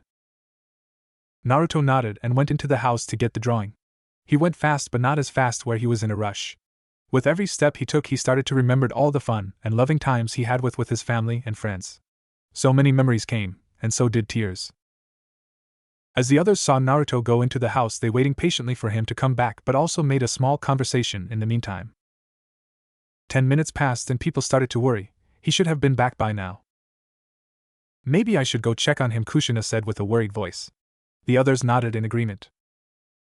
Kushina started walking towards the house to get her son, wanting to see what was keeping him so long until boom was heard, and so were shouts. Naruto KUN/Sochi/ONI-chan. Everyone yelled. With Naruto 10 minutes earlier. Naruto walked into his room slowly. He looked around the room, wanting his mind to have a picture of it. This was where he slept with his sister. Where she would sleep with him, cuddle with him, and basically hug him like as she were afraid to let go. He went to his and his sister's closet. One side had his sister's clothes, in which she had many brightly colored clothes ranging from bright red to bright green, showing that she had a bright personality. And on the other side was his clothes, in which had many dark colored and a bit of normal colored clothes ranging from black to dark blue and some normal colors like white and red, showing that he wasn't too brightly like Natsumi but had a normal personality. Naruto started grabbing all his clothes from the closet and started putting them in a scroll. Remember, sealing scrolls need chakra for a ninja to put in and put out their things. As he was doing this, every cloth he touched he remembered what memories he had with each one of them. The memories made him break into tears. Each memory had the loving times he had with his family. They were too much for him to take, but this was a thing he had to do. The whole thing took him 5 minutes due to him crying, but got to packing his clothes nonetheless. After finishing and wiping away his tears, he started hearing something come out of the ground. He saw that it was Zetsu coming out of the ground. "Are you ready, Naruto-sama?" Zetsu asked, getting quick to point, not bothering to say "Are you okay, Naruto-sama?" or "Everything is fine, Naruto-sama." "Hi, is everything set?" Naruto asked, wanting to make sure everything was right and nothing went wrong. "Hi," Zetsu answered. A Zetsu clone came out of the ground before transforming into Naruto. He had a paper with him which he assumed was the letter. He then heard the clone say "Kai," in which the room changed. There were many explosive tags in the room. There was an explosive tag in each corner of the room, the bed, closet, and there was one on the floor 3 feet away from the clone. "I see," Naruto said, still impressed by how everything was set. "So when exactly do they explode?" Going back to the explosive. "They will explode in about 3 minutes, Naruto-sama," Zetsu said, "so it will be better if we start leaving before they explode. We wouldn't want you to actually die," Zetsu said, not wanting to face Madara's wrath if the boy came back dead. Oh, he scratched the back of his head and had a sheepish smile. "Sorry, I forgot," he said as he went to Zetsu and grabbed onto him. Then both him and Zetsu started sinking into the ground, ready to go to Madara's lair to start his training, leaving the Zetsu clone behind with the explosive tags with him and the letter. A minute later. Boom. Naruto Kuen/Sochi/Onai-chan. The Zetsu clone heard. With the others. Kushina, Natsumi, and the others ran inside the house, going towards Naruto's room. They could hope that they would reach Naruto so that they could heal his injuries fast. They all quickly ran upstairs and quickly reached Naruto's room. They smashed the door open. Tsunade cough. And what they saw was horrifying. The room had fire around some places due to the explosion. The bed, the closet, the clothes were all burning. There was a huge hole in the wall that had the window on it, but now isn't there. And the most horrifying thing was Naruto. Naruto lay on the right side of the room. His face was pale and all bloody, and his clothes were burned. Naruto had one thing on his chest in which looked as if it was a drawing. He looked as if he was very sleepy, which sent them into panic. They rushed towards Naruto. "Sochi!" Kushina yelled, going down on her knees, putting his head on her lap, while also starting to cry. "Keika-chan?" coughed Naruto said as he coughed up blood. "Keika-chan, wid does my body ache her?" Naruto said weakly. "Don't worry, Sochi, Tsunade is gonna heal you so it won't hurt anymore," Kushina said, crying. Tsunade quickly got down on her knees and started healing Naruto, ignoring her fear of blood. While healing Naruto, she noticed something. "Kushina, his injuries are too severe and he has lost too much blood already," Tsunade said, as she saw Kushina, Natsumi, Mikoto, Satsuki, Itachi, Jiraiya, Hiruzen, and the others get a fearful face. "I don't think I can save him, Kushina," she said as tears started falling down her face. Why did it have to happen again? Why must someone she care about always die? It looked like as if even when they didn't have the necklace they still died. Kushina shook her head frantically. "Oh, do something to save him, to save my Sochi. I don't care what it is, just do it," she yelled. "Kushina," Jiraiya said sadly. "She can't," he said. Kushina was about to yell at them until Naruto's voice stopped her. "Keika-chan, I feel sleepy," he said weakly. Kushina had a face full of horror. "Oh, Sochi don't fall asleep," she said with tears running down her face. The others started crying. "Keika-chan, see, can you see if you like the drawing I am made?" he asked Kushina. Kushina shakily grabbed the picture and looked at it. And what she saw made her cry even more. On the drawing it had a drawing of her, Natsumi, and Naruto together holding hands with badly written letter on top that you could barely read, but she managed to know what it said. It said, "The best family I could hope for in love." Natsumi went to her mother wanting to see what it was that made her cry more. When she saw the picture she also started to cry, and while she didn't get what the words said, she understood what the drawings of her mother, and her brother meant. The others, also curious, went to see. They each were touched dearly.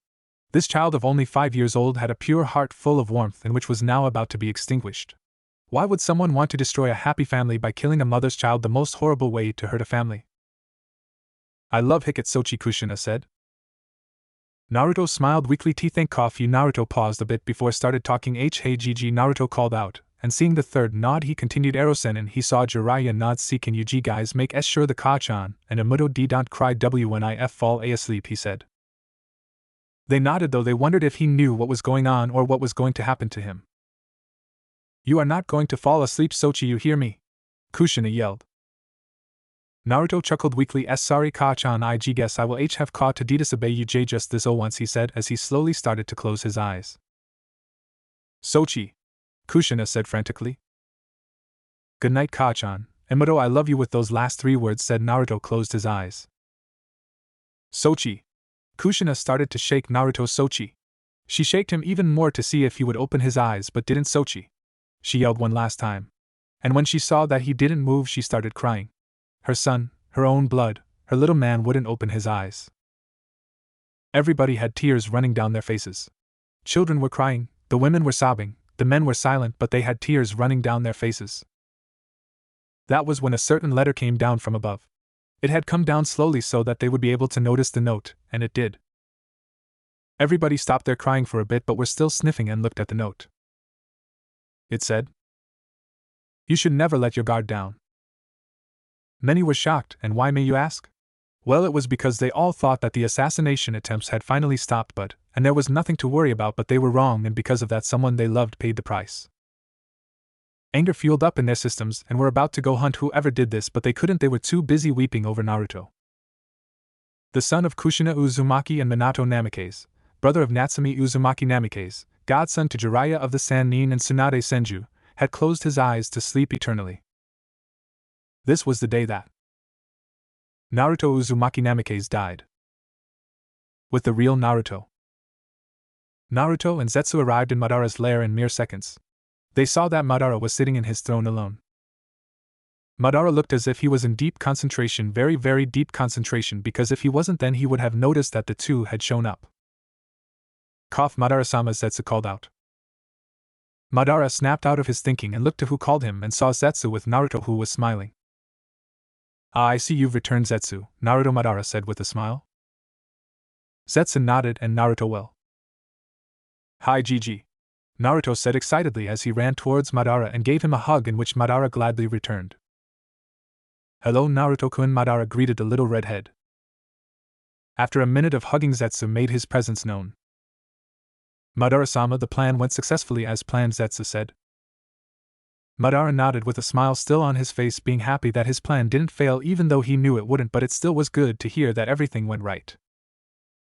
"Good, now before we go anywhere else," Madara paused and looked at Naruto. "Are you sure you're going to be okay, Naruto-kun?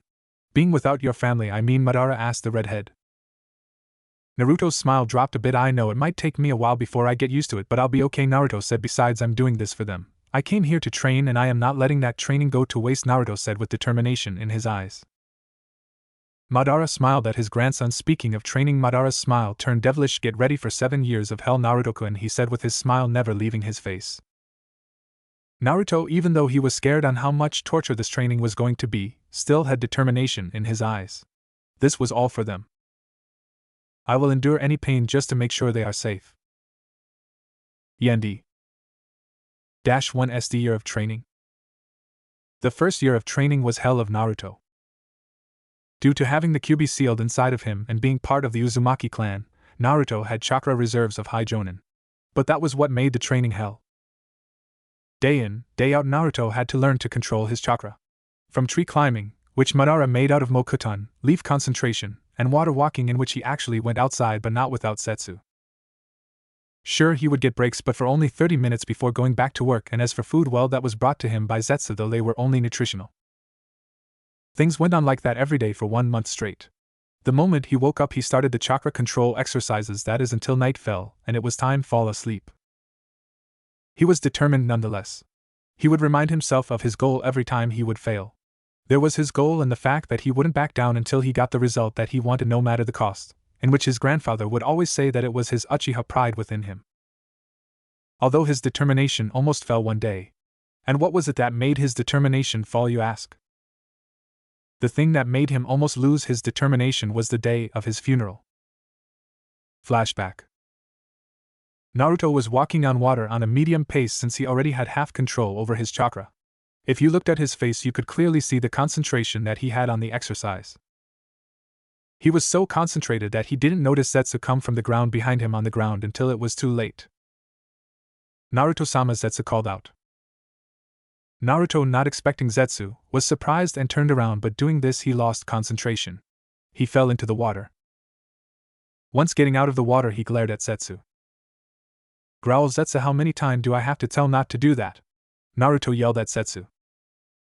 Zetsu wasn't affected by the yelling, so he just responded plainly, never have you told me, Naruto-sama, he said. Naruto got confused. I didn't? He asked and saw Zetsu shake his head left and right, saying no. Well, don't do it again, he said. Once calming down, he looked at Zetsu confusingly. By the way, why did you come here? Naruto asked. I have come to inform you that your funeral is going to happen in a few minutes, Zetsu said. Naruto was surprised a bit. Wow, so it's happening now, huh? Time really flew by quickly, Naruto said. Zetsu merely said nothing but agreed with Naruto. Time really did fly by. They stayed silent for a mere second before something popped into Naruto's head. Wait, is the reason you're telling me this is because Gigi said I could go? Can I go? Naruto asked. Hi, Madara-sama said that you could go, but we will have to be encasing you with one of our clones' body, Naruto-sama, Zetsu said. Naruto nodded. He would get to see them again, but would have to stay away from the. It made him sad, but had to endure it. Hi, Naruto said. A Zetsu clone came out from the ground and started walking towards Naruto. The clone soon started encasing Naruto, like a Beto. He was soon ready and too started to sink into the ground like Zetsu did. Uzumaki compound. Naruto inside the body of Zetsu arrived right on top the edge of the compound walls. He looked around until his eyes landed on where he was going to be buried. Everybody he knew was there, his Kachan, Emoto, Mikoto, Satsuki, Itachi, etc. They were all dressed in black clothes, properly dressed for a funeral. They each had solemn faces showing how sad they were. Soon the funeral started and the temperature grew depressing. One by one everyone started speaking about him.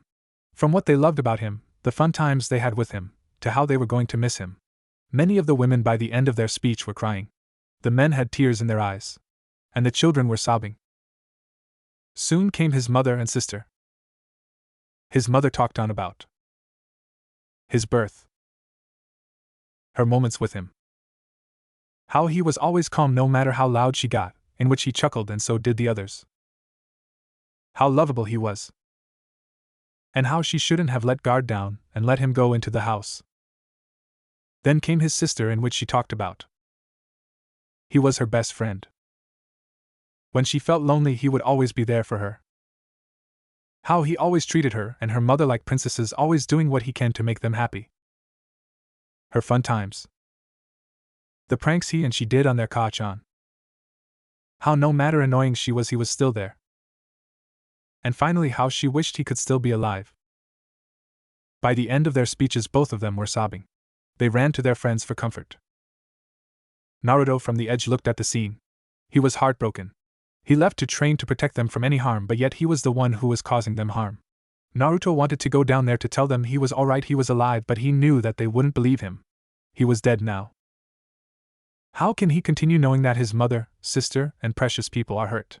Was all this faking his death all worth it? Was he even worth of being the son of Kushina Uzumaki and brother of Natsumi Uzumaki? Was he even worth of being a Uzumaki? Uzumaki put their family first rather than anything else. They loved their family more rather than hurt them. And yet he was now hurting them. Naruto left the Uzumaki compound not wanting to see any more of the heartbreaking scene. He had a lot of thinking to do and a lot of choices to make. End of flashback. It had taken Madara to take him out of his depressing mood. Blah blah, rather not explain what Madara said. He became more determined on his training and more mindful. Anyways, back to training. By the 2.5-month Naruto had completely mastered his chakra control. He could walk on water for 5 hours. He could sustain tree walking for 1/2 a day. He could maintain a leaf on his forehead for a whole day. With his chakra controlled, Madara taught Naruto the Kage Bunshin no Jutsu, in which increased his training even more. Naruto started learning all the elementless jutsus that he could with his Jounin chakra reserves, well, with the help of his shadow clones. He learned all academy jutsus, like Henj no Jutsu, transformation technique, Kawarimi no Jutsu, body switch technique, Kakuremino no Jutsu, magic cloak of invisibility technique, Noanuk no Jutsu, rope untying technique, and Raken no Jutsu, unlocking technique.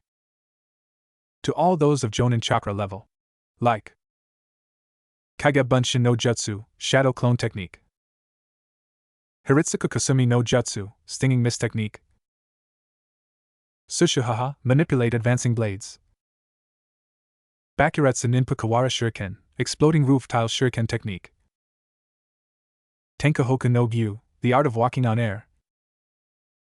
To master all from academic, genin, chunin, and jonin elementless jutsus had taken the rest of the year, well, with the help of shadow clones. If not, then it would have taken more time.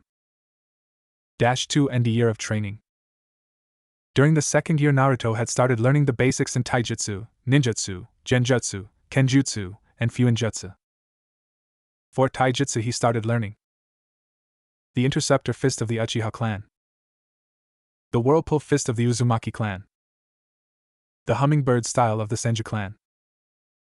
For ninjutsu he started learning the basics in Futon Wind Release, Katon Fire Release, Raiten Lightning Release, Suten Water Release. For kenjutsu he started learning the basics in Shunken no Higain Flash Flood of Flying Steel. For genjutsu he started learning the Leaf's genjutsu, the Cloud's genjutsu, the Sand's genjutsu. As to fuinjutsu he could do the basics like Shikoku Fuin Finger Engraving Seal, Bukigura Fuin Arsenal Seal, Baiken Shirasight Seal. That was all through the second year of training with Madara. Also, the last thing that had happened that year was the Uchiha clan massacre. That is what it would have been if Naruto didn't manage to convince his grandfather to save all those who didn't agree with the coup d'etat. Basically, what happened was that all those who weren't with the coup d'etat were replaced with Setsu clones who changed into those innocent people. The innocent were knocked unconscious and sealed in a scroll and would remain there until they were unsealed. 3 RD year of training. During the third year of training, many things changed. Naruto had chakra reserves of a high Anbu but low Kage. Naruto's hair grew up to where his hair was like Madara's when he was little, and which Madara liked seeing. Another thing that also changed was a bit of Naruto's hair, in which the tip ends of his red hair changed black like an Uchiha. Naruto mastered 2 of his taijutsu styles, being the Interceptor Fist of the Uchiha clan, the Whirlpool Fist of the Uzumaki clan. And as for the Hummingbird style, he was halfway in mastering it. For ninjutsu he had mastered all 4 to the point where he could do jutsus with only one-hand seals. For genjutsu he was very skilled. He had mastered all 3 and started learning other genjutsu like Rock Genjutsu. For kenjutsu, Naruto had completely mastered the Shunken no Higain Flash Flood of Flying Steel and started learning 2 other kenjutsu styles like Sobigai Deba Satu Close Quarters Knife Combat, Hakayakuken no Kata Destruction Reaped in a Single Sweep. As for fuinjutsu, he grew from the basics where he could now do seals like Fuinjutsu, Sanho Fuin Sealing Technique, 3 Directions Seal, Gojio Fuin 5 Elements Seal, Gojio Kaien 5 Elements Unseal, Fuja Hoin Evil Sealing Method. Though with help of his shadow clones he finished his third year of training with Madara. 4th year of training. The 4th year of his training with Madara was where it really got interesting. Naruto had mastered taijutsu styles, genjutsu, kenjutsu styles, and was a master in fuinjutsu according to Konoha, but he still kept on going. During the first 1 month of the 4th year, Naruto had acquired the Sharingan with 1 tomo in each eye. The 3rd month of the 4th year, Naruto had 2 tomo on his Sharingan. And during the 4th month of the 4th year, Naruto had a full matured Sharingan. Then during month 5, 6, 7, Naruto had spent his time trying to learn everything of the Sharingan, like its strengths and weaknesses, but he also had help with Madara mentoring him. Month 8, Madara had Zetsu find what he could on Minato to see if the father of his grandson had any bloodline. When Zetsu came back, he told him that he didn't, but was surprised on what he found. Minato Namikaze was not just an orphan but was from a clan. Namikaze was given to him in order to protect him from enemies. Minato's name was actually Minato Senju Namikaze was the son of Hashirama Senju and a woman named Himiko Namikaze. Madara by these results quickly had Zetsu find out any information he could on Minato, even the ones that were meant to be hidden. And eventually after a week Zetsu came back with all the information that Madara needed to know. Zetsu came back with Hashirama's journal, files, and others. What Madara learned was very, very interesting. He had learned that while Hashirama was married with Mito Uzumaki, he was seeing another woman at the same time, her name being Himiko Namikaze. She was a fangirl of Hashirama, but not just any weak fangirl, no, she was powerful like Hashirama's brother Tobirama Senju, maybe a bit lower but still powerful. Eventually Himiko became pregnant of Hashirama's child. Hashirama was with her because of a plan he thought of. Hashirama had found some Fuinjutsu notes that Mito had and used them to his needs. He knew that only a female Uzumaki could hold down the Kyuubi and that Mito would eventually choose an heir to seal the Kyuubi in. When his child was born he used Fuin, Bodhi Jikantaketsu, seal, body time freeze. Fuin, Bodhi Jikantaketsu, seal, body time freeze. It basically froze Minato's baby body until the one Hashirama chose will remove the sealing, which this case was Danzo Shimura. The reason he froze Minato's body was so that when Mito would say she choose a heir, Danzo would unseal the seal that was put on Minato, letting him grow again. The plan exactly? Put Minato and the female Uzumaki Jinchuriki together to produce powerful female Uzumaki for Konoha to use as weapons for Konoha and breeding stocks, that and to produce a powerful heir to the Senju clan. And in this case the female Uzumaki Jinchuriki was Kushina, his daughter, and which made him furious. The destruction of Yuzushiogakure was as planned, the kidnapping of Kushina by those Kumo ninja, everything. But what wasn't planned was Kushina's revival after Kyuubi's attack, in which they thought she would die. Madara smiled, was furious but happy that his daughter Hashirama's, his sons, and Danzo's plan. After reading all the information that Zetsu had brought him, he decided to let Naruto know. But when he told Naruto, Naruto was furious of what he was told Konoha would pay, with their lives, every single one that betrayed the Uzumaki clan. Madara looked into Naruto's blood to see if Mokuton had passed on to him, and surprisingly it did. So that meant he also had Doton Earth Release. So Mokuton training had to come after he mastered Doton Earth Release. But mastering Doton Earth Release came easy due to his shadow clones and the Sharingan. The whole mastering Doton Earth Release had only taken him 2 months. That was when Madara started training Naruto in Mokuton would release. Naruto had made shadow clone of 100 with 50 going to sleep and 50 helping him in Mokuton would release. The reason he had 50 clones going to sleep was so that once dispelling a sleeping clone he would be awake again. The whole rest of the year was spent trying to master Mokuton would release. 5th year of training. Throughout the 5th year, Naruto was basically a combination of Madara and Hashirama when they were in their glory days. During the 5th year, Naruto had completely mastered Mokuton would release to the point where he was on par with Hashirama. Throughout the training, Naruto had unlocked his Manjikyu Sharingan with its form being a black pupil surrounded by a 9-point star. Naruto couldn't do techniques that came with the Mangekyo, knowing that the more he used them the more his vision will fade away. Naruto had also started taking an interest in the gunbai just like Madara.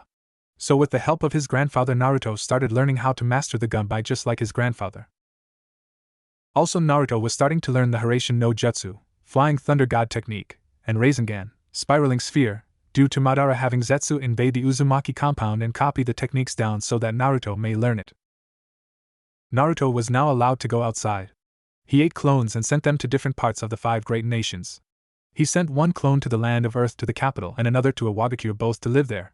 He sent one clone to the land of Lightning to the capital and another to Kumogakure. One clone to the land of Water to the capital and another to Kirigakure. One clone to the land of Wind to the capital and another to Sunagakure. The clones that went to the capital would do what they could to get in good terms with the daimyos. The ones who went to the villages would do what they could to get in good terms with the kage of the village. One more thing that Naruto told his clones to do was develop bonds with others in the villages. And finally Naruto created 2 clones and sent one to the land of fire, and the other to Konohagakure. For the first clone he would try and get in good terms with the daimyo. As for the other he would go to Hokage and use Koto Amatsukami on him to let him join the A and B ranks. Replacing the old monkey's mind with the fact that if anyone noticed him and asked about him, the old man would say that he was on a long-term mission and just got back. Despite his age, he was powerful, that was why he was on a long-term mission. And things went smoothly. Another thing that he put in the old monkey's mind when he used Kotoama Tsukumi was that he was to be assigned to protect his sister when she came out of those compound walls, in which would be in 1 year. He was also to be assigned to protect Satsuki and Mikoto, the other survivor of the Uchiha clan massacre due to unknown circumstances. That was all through the 5th year. The 6th year of training. Naruto was basically a god on Earth. Things went smoothly for Naruto. Naruto could now do ninjutsu with no hand signs. His taijutsu styles were perfect, no flaws or anything. His genjutsu were off the charts, and with his Sharingan his genjutsu was breakable. His kenjutsu styles were flawless. And as for his fuinjutsu, Naruto was basically like 5 fuinjutsu master in Uzumaki terms, but he still kept on going. Naruto had also completely mastered the Hiraishin no Jutsu, Flying Thunder God technique, to the point where he didn't need a kunai like Minato's 3-pronged kunai. Instead he could now do it with any shuriken and any kunai. As for the Rasengan, spiraling sphere, Naruto had been able to put all the elements into it unlike Minato. He even took the Rasengan, spiraling sphere, to a new level to the point where he created a lookalike to the Rasengan called the Rasenringu, spiraling ring, or Rasen ring. As for his clones, the one in the land of Earth's capital was almost in good terms with the daimyo. In fact, he was invited to join as one of the daimyo's personal guards. The one in Iwagakure attended the academy there, and was their rookie of the year for a year before he graduated and became genin to soon become chunin by promotion, in which got him good terms with the 3rd Tsuchikajinoki. He had also formed bonds with his granddaughter to the point where she had gotten a crush on him. The one in the land of lightning was doing great actually. The clone was in very good terms with their daimyo. He was even one of the personal guards chosen to protect him. The one in Kumogakure attended the academy for half a year before he took the genin exams and graduated. That was until 2 months later he was promoted a chunin. Naruto had also made bonds with a special jonin named Yujito, who he found out that she was the Jinchuriki of the Nibi no Nikomata. He had also made close brother bonds with the 4th Reikijay, who was very muscled and very thick-headed. His brother Killer Bee, who was the Jinchuriki of the Hachibi, and also a very bad rapper. Then there is Samui, who was mature, calm, and generally silent and only speaking when needed, and despite her cold attitude she was very nice to only those who she considered friends, and crushes cough. Then was Karui, who with him got along very well due to both being redheads, and the fact that on the first day they both met he said she looked cute with her red hair causing her to blush. Then there was Omo, a boy who always overthought things, causing people to become annoyed, though it was always funny to see his face. The third to last person that Naruto had met in Kumo was Atsui, who has a rather hot-headed and spirited attitude and prefers attacking his enemies head-on, leaving him entirely devoid of any support at times. He has a tendency of saying the word hot. The second to last person that Naruto had made bonds with was Daria, a guy who easygoing and mellow individual, and is also evident through his lazy and languid way of speaking, oftentimes referring to things or events as being dull. And finally, the last person that Naruto had made bonds with was Mabui, the assistant of his brother A. Mabui remained calm in stressful situations and immediately completes the tasks she was given. She is also known to be very respectful. Naruto usually took her out of her job to take breaks, in which she gladly liked about him. He always thought about others than him. The one in the Land of Wind was in an O.K relationship with the daimyo, not too good and yet not too bad. He had also become a personal guard to the daimyo. The one in Sunagakure also attended the academy for a bit, and like Kumogakure he quickly took the genin exams. Not too long after he had become chunin due to promotion. Naruto had also made bonds with Temari no Sabaku, the oldest child of the Kazekage. She prudent, stoic, and blunt individual who is rarely afraid to speak her mind. Then there is Kankuro no Sabaku, the second child of the Kazekage, and one noticeable personality trait he displayed was an apparent dislike for children due to the fact that when they first met he was very brash towards him until they later on got along well. And then there was Gaara no Sabaku, the Jinchuriki of the Ichibi and the youngest son of the Kazekage. Gaara was emotionally withdrawn and strangely silent, as he was consumed with loathing towards everyone but himself and mother. That was before Naruto had come into his life. He had formed a brother bond with Gaara, taking Gaara out of his shell and start talking more with his sibling rather than only threatening them and ordering them around. Naruto had also fixed Gaara's seal despite the Kazekage's disapproval, but nonetheless Gaara was allowed to talk more to the Ichibi, allowed to sleep, and allowed to control his sand more. And lastly, with the Kazekage, Naruto was in a rocky relationship with him due to him fixing Gaara's seal without permission, but nonetheless was okay. The one in the Land of Water was where he had difficulty but was in good terms with the daimyo. He was up to where he could now advise the daimyo, but he was also the personal guard to the daimyo. Then the most difficult one out of all the villages was Kirigakure. It was basically war within the mist. When children were sent to the academy, those wishing to graduate had to fight to the death, and only those who survived could advance to the ranks of the ninja, in which Naruto did, basically killing his whole class with ease. Once out of the academy, they were sent to fight against those who had Kekkei Genkai. Naruto, on the other hand, didn't do none of that. Instead, he placed those who were against the ones who did have Kekkei Genkai to believe they killed them. Naruto, through within Kiri, gained the rank of Jounin, and was to be believed one of the best in Kiri. But he was also helping the rebels by giving info to them. Naruto quickly made a bond with Mei Terumi, the leader of the rebels. She is usually kind and peaceful, speaking well of others and attempting to avoid conflict. She is also extremely powerful kunoichi, and within 2 or 3 more years she would be at the rank of Kage. Naruto and Mei got along due to him calling her pretty when she smiled and beautiful with her red hair, making her blush a bit. She called him cute for a 10-year-old, but cuter with his red hair this time, making him blush a bit. They would always hang out when they were both not busy with work and communicated well when there was times to get serious. Then there was the clone in the Land of Fire. He got along with Fire Daimyo very fine, even better than the other daimyo, but Naruto as another grandfather figure due to his kindness. Naruto had also been invited and joined the 12 Guardian Ninja, and even though the other guardians thought he was too young, he easily beat the crap out of them. And finally, the last one in Konoha. Naruto was one of the ANBU assigned to protect his Imuto, with the others being Inu Kakashi and Katyugao. From the moment she stepped out of the compound to when she was asleep, Naruto and the other ANBU had stopped many mobs from hurting Natsumi and many assassination attempts. Every time the other ANBU were on mission and he was the only one left to protect her from a mob, he would always kill the civilians, not like the rest of the time, and put a sleeping genjutsu on Natsumi so that when she woke it was as if it was a dream. Naruto's anger towards Konoha only increased more day by day. Through his time protecting Natsumi, he noticed things.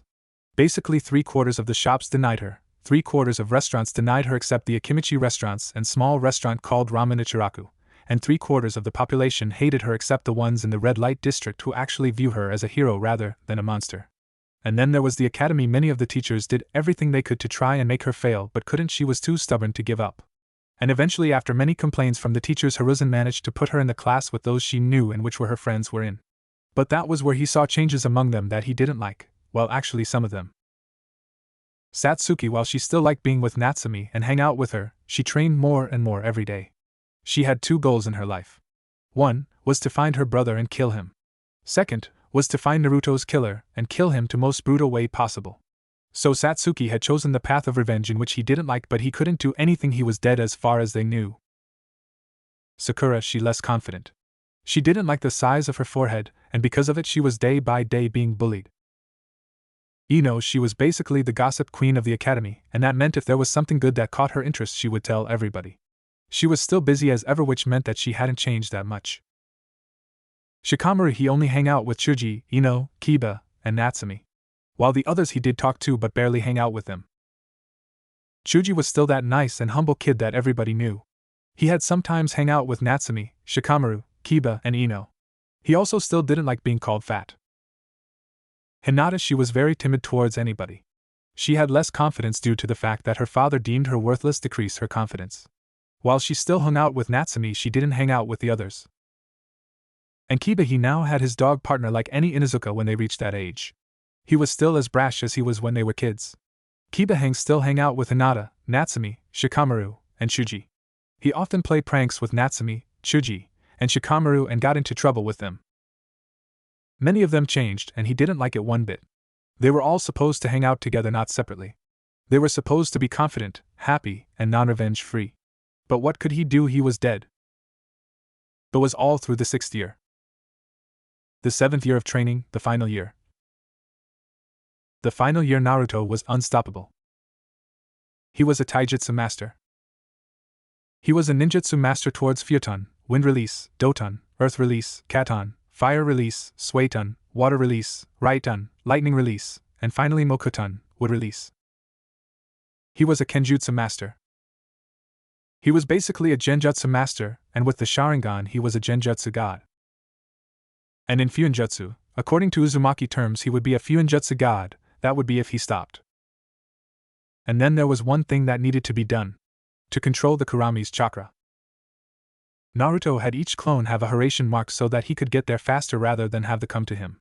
And after receiving all the clones' memories, he could now have a terrain for her to be in, and not get bored in his mindscape. Wasn't that the agreement? In order for him to use her chakra, she would need something to be busy with, and not get bored, or something for her to destroy so she could have fun. And Kyuubi's chakra did he get. He could now basically control about 7 taels worth of chakra without any drawbacks. Well, if had looked at his chakra with his Sharingan, then he would notice but didn't. And since his training was basically finished with his grandfather, he spent basically half of his day in his mind. He had basically started to have a bond with Kurami due to him always spending time with her in his mind. When she found out he was the grandson of Madara, she downright exploded and tried to kill him. That as if hadn't stopped her with EAS, which hurt her pride. He had explained to her that Madara wasn't a bad guy and the real reason in which he controlled her. Eventually she calmed down, but he knew that it would take more time for her to forgive what Madara did. They had grown closer second by second, hour by hour, and day by day. Naruto was growing into a more handsome man than any one man in Earth or universes. Sooner or later he would need to find love, or love would find him. Despite the fact that he was trained at a very young age, he still knew all about sex, seduction, and love. Even Kurami would admit she knew Naruto was more mature for his age. She admitted at first she saw him as nothing but a pest, but things can change and feelings can evolve. After 6 months, eventually they were close. She enjoyed his company more since she was used to seeing him. And Naruto just enjoyed having another friend. Eventually she had shown him her human form since she didn't want him to always look up to her when they spoke. She had long red hair that reached down to her mid-back and a pair of bangs that framed a beautiful, aristocratic face, with high cheekbones, luscious red lip, and a small nose. Her eyes were the color red and were slitted. She had rather long lashes that added to her beautiful features. She wore a red kimono that hid her rather beautiful figure, long, toned legs, wide hips with a small, firm, shapely rear that fit her 5'8" height perfectly and tapered into a lithe waist. She had a bust that fit her just as perfectly as everything else about her body did. All in all, the woman was too beautiful. At first he kept on blushing when he saw her, much to her amusement, but after a while he got used to seeing her in her human form. Kurami started to grow feelings for him, but she never admitted since they were all new to her, so she kept it to herself. Naruto, on the other hand, was still happy that he had a friend to talk to. Eventually rest of the year came rather quickly. Throughout his time he was spending with Kurami, he was still training within his mindscape. Although he never once noticed something through his training. The more powerful he got, the weaker his grandfather's life force was getting. And right now that life force was now almost empty. That was when Naruto started noticing. Naruto knew that by the time the year ends, so will his grandfather's life. He knew that his Jiji's death will impact him hard, but he had to stay strong. He was an Uchiha elite, an Uzumaki, and a Senju. He was not weak. Naruto also knew something else. By the time his Jiji's life goes, Naruto will need to commence his plans. No one will stop him from completing them. No one. End of the training. Madara's lair. Madara looked over to Naruto, who was meditating on the floor. He smiled. His grandson was even more powerful than him and Hashirama. He knew that compared to Naruto now, he was not even a warm-up. Even with Hashirama, the Sannin, and all the 5 Kages, they were still not compared anything to him. For Naruto, they all would be genin compared to him. Madara knew that it would be time before Naruto awoke the Rinnegan and the other 2 Kekkei Genkai that he had within him. And with all those Kekkei Genkai, Naruto would basically a force to be feared. And all of this was because of him. He had trained Naruto to be the one he is today. Madara looked up to the sky and thought you would be proud of him, Risa-chan. He smiled. Right now Madara felt his life force draining second by second. It would be minutes before he goes. And Naruto-kun, Madara called out. Naruto, hearing his Jiji call him, went quickly towards him. Hi Jiji, Naruto said. Madara looked straight into Naruto's eyes and spoke. My time has come, Naruto-kun. I will soon be joining your grandmother in the afterlife, he said. Naruto, even though didn't like what he was hearing, stayed silent.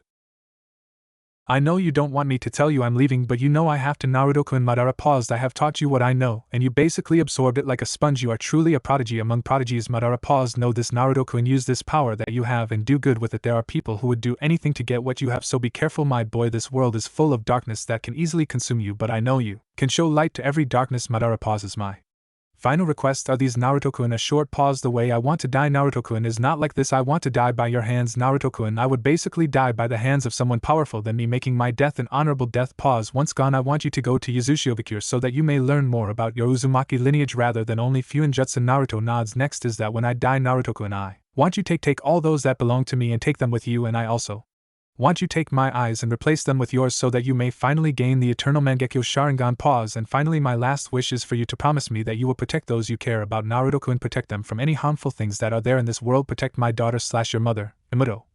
And the others that you care and love. Pause. Those are my final requests. Naruto-kun, Madara said, breathing heavily once in a while. Naruto, even though had tears running down his face, nodded. Hi Gigi, even though it pains me to do it, I will honor all your requests, Naruto said. Naruto slowly went to grab one of his kunai he had in his pouch. Slowly again he brought it up to close to Madara's heart. He looked at Madara and said his word to him.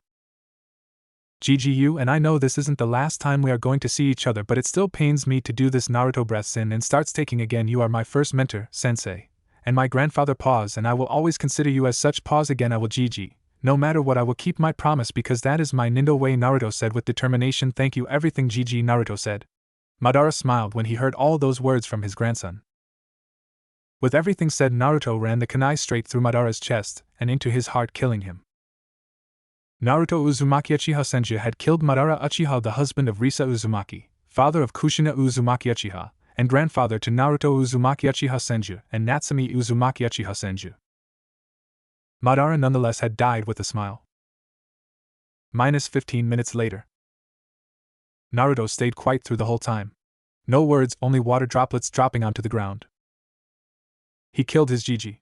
The one who made him who he is today. But he had to move on. His Gigi wouldn't want to see him like this.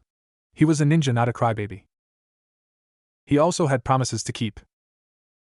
Zetsu, Naruto called out as the plant man came out from the ground.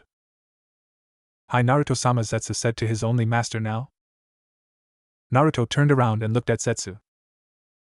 I need you to do two things for me. Naruto held one finger up. One, I need you to prepare for a procedure in 30 minutes. He Zetsu about to speak up, so he explained to transplant Gigi's eyes into mine. Zetsu nodded. Naruto raised another finger up. Two, tell me where Yuzushiogakure is so that I can go there once leaving here, Naruto said.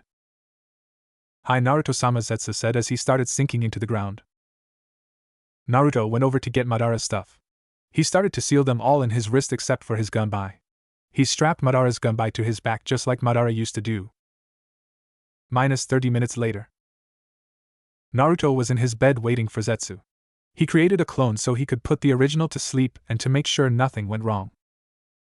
Zetsu appeared from the ground and looked like he had a jar full of something green with him, and in the jar it had Madara's eyes in it. Zetsu looked at Naruto. Naruto-sama, while we are doing this you might feel excruciating pain while asleep, so bear with it, Naruto-sama, he said. Naruto nodded and looked at his clone. Do it, he said.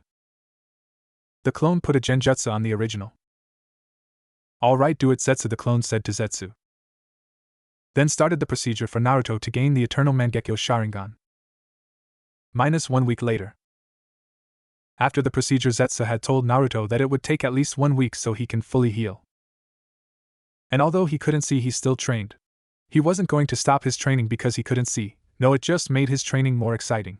He would have to rely on his other senses to help him. The week soon came to end and Naruto removed the bandages from his eyes. He opened his eyes to reveal his eternal Mangekyo Sharingan. Madara's EMS now combined with his.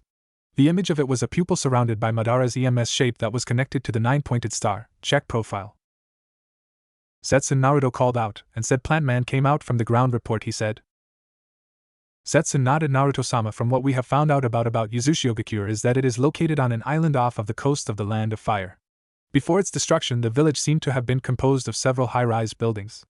A wide river seemingly ran through the village and was gapped by large bridges. The surrounding countryside was dominated by steep hills. But now the buildings are torn down, bridges are gone, and the whole village is nothing but a ghost town, Zetsu said. Naruto looked down solemnly. His family's village was gone. Innocent families gone. Then Naruto remembered what Madara told him. It was all because of Konoha. They let his home country die without no remorse, even though they were supposed to be allies. They were supposed to protect them. And Konoha had the decency to put his clan symbol on their jounin vest like they are still allies. No! He wasn't going to let that be. They destroyed his home and killed families that were innocent, so he was going to do the same. The Uzumaki clan will be avenged one way or another. Naruto's EMS started spinning wildly. Zetsu, let's go, Naruto said. Konoha's time will come eventually, but right now we have a village to rebuild, he said. Yuzushiogakure will return. Naruto was now walking of the coast of the Land of Fire. He was wearing a standard Uchiha outfit, a black shirt with a high collar left slightly open and the clan's crest on its back, with black pants and bandages around his shins. He also wore on top a crimson armor with numerous metal plates, forming protective guards along his chest, waist, shoulders, and thighs. On his back he had Madara's Gunabi strapped to his back. His hair was to waist length with shoulder-length bangs framing the sides of his face, covering most of his right eye. Right now he was talking to the boatman. "Can you or can you not take me there?" Naruto asked the boatman with narrowed eyes. "Look, kid, that island is nothing by a ghost town. I don't know why you would want to go there, and besides, even if I did, I wouldn't be able to get past the whirlpools that surround it," the boatman said. Naruto sighs. He starts adding chakra to his eyes. With his Sharingan he whispers, "Sharingan, Genjutsu." The man stiffens. "Hi Naruto-sama," he says. Naruto steps into the boat as the boatman goes to start the engine of the boat. "Soon I'll see my Ka-chan's home country," Naruto says under his breath, "and I'll bring it back to its former glory." The whole ride to Uzushiogakure was about 1 hour and 1/2. And while they were close to it, they couldn't get through.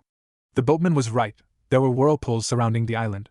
He took a few minutes to see the island from where he was, and still he could see how bad the island was. Naruto went to the front. He started to draw a seal faster than anyone could see. 5 seconds later he was done. He pointed the seal towards the whirlpools and said, "Ranguen Kenkyuin, long-distance absorption seal." The whirlpools soon started to flow towards the seal. And within a few minutes the whirlpools were gone. He looked towards the boatman who was still under his genjutsu, and nodded, telling him to move forward. They went towards Uzushiogakure. The boat soon on shore. Naruto hopped off the boat. From the moment you stepped on the shore you could feel the dreadness that the island had. He looked around.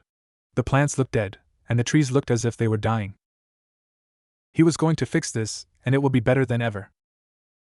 Naruto turned to the boatman and said, "Release," dispelling the genjutsu. The boatman looked around to see where he was and soon spotted Naruto. "You. What did you do to me? And where are we?" he yelled. Naruto just sighed and responded, "I put you under a genjutsu since you didn't want to comply with me, and as to where we are, we're at Uzushiogakure," Naruto said. The boatman quickly looked around and saw that Naruto was right. But how? The whole island was protected by whirlpools, so how were they here? He was about to talk when Naruto beat him to it. "Look, I know you have a lot of questions, but I just don't feel like answering them," Naruto said, and saw the man get angered. "If you don't leave within the next minute or so, I will release the whirlpools inside the seal, not allowing you to go back home," Naruto threatened. The boatman nodded frantically. He started to turn the engine on again. And once on he did, he started to drive as fast as he could, so he wouldn't want to be there when the whirlpools got released. Those whirlpools caused many deaths of so many people, and he didn't want to be a part of those dead people. Once the man was gone, Naruto looked back to Uzushiogakure. He started walking forward. He needed to find the entrance. It took about 1 hour to find the entrance. Naruto stood in front of a giant gate doors. They had the Uzumaki swirl on the front. He inspected the gates more and noticed the seals on it, making the gates look as if they weren't going to fall down anytime soon. Uzumaki seals were probably throughout the whole village. He walked forward and pushed the gate doors open. The scent of decay and death came to his noses. Naruto covered his nose. He really didn't want to smell this. To smell the death of his family. To smell the decayed flesh of his family. He stayed in his spot for a couple of minutes trying to get used to the smell. Once doing so, he started walking forward to the streets to see how much destruction was caused in the home of his clan. Other side of Uzushiogakure. "Gigi," said a woman with a beautiful face. She had a slender, but feminine build, fair skin, blue eyes, long bright red hair with a side fringe. She had wavy hair. She had white pants and a yellow kimono on her with a fishnet underneath. An elderly man with long, white hair, mustache, and a squared-off goatee. He also wore blue samurai armor. Under that, he wore a long-sleeved, black outfit, the shoulders of which bore the crest of Uzushiogakure. On his back were curved handles of 2 swords that are bandaged up. He also wore a forehead protector with the Uzushiogakure symbol etched into it. He turned to the woman. "I know," he said. Never did he think that they would show up again. They came once and killed his family, well, almost killed, and he let them do it again. Question is, why now? And how? Why are they coming now when they could have come sooner? And how did they know there were still some survivors? Kanami, come with me, but hide yourself. The old man paused. Also bring your katana and sealing kit just in case, he said. The now identified Kanami nodded. She ran off to get her things.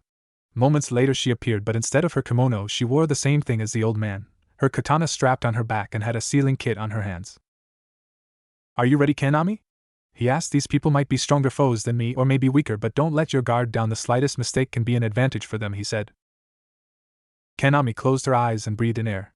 When she opened them you could see the determination in her eyes. Hi Ashinajiji, even though I haven't had any opponents but you, I will protect my home, she said. Asina nodded. Let's go, he said. Both started running towards the intruder. They will protect what many protected. They will not let this village be used for anything. And they won't let the intruder get what he was looking for. Any means necessary needed to stop them.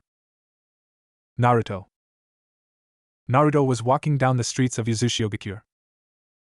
Everywhere he looked he saw corpses of many of his family. Some were even the corpses of children aging from newborns to 9-year-olds. The whole scene was heartbreaking. Why would anybody do this? So many innocent children and families all dead. While he didn't like to see innocent people dead, he could see that they had fought with honor. Many of them had katanas, tantos, and ninjatos. Many had other corpses that had different headbands of other villages with them, meaning they had fought and killed many. They didn't hide and let the enemy find them. No, they fought to protect their home. While he was looking at the corpses and the village, he didn't notice that two people were looking at him from far. Naruto then heard something coming out from the ground and turned around to see it was Zetsu. What have you found? Naruto asked Zetsu. Nothing, it's like they are all sealed away. There are no scrolls, books, even jewelry. Everything is gone, Zetsu said. Naruto sighed. I guess I was right, Naruto said, and saw that Zetsu looked confused. Either the remaining Uzumaki took what they could and went on to find a new home. The villages that attacked got their hand on some of the stuff here and took it with them. Or they are all sealed away due to them not wanting others to get their hand on the stuff, Naruto said. What are you going to do? Are you going to go retrieve them? Zetsu asked.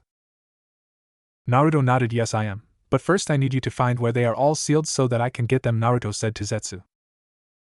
Zetsu nodded. He had a mission to do, but just as he was to sink back into the ground, a kunai swirled past him and Naruto.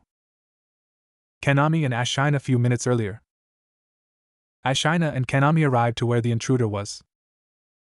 What they saw shocked them. There in front of them was a red-headed kid that had to be at least 11 to 13 years old. Though that wasn't what shocked them. No, it was when a plant-like man came out from the ground. Gigi, what is that? Kanami asked. Ashina just looked at her uncertain. I honestly don't know. I haven't seen anything like that, he said. What do you think they are doing her, especially that kid? Isn't he a little too young to be alone? Kanami asked.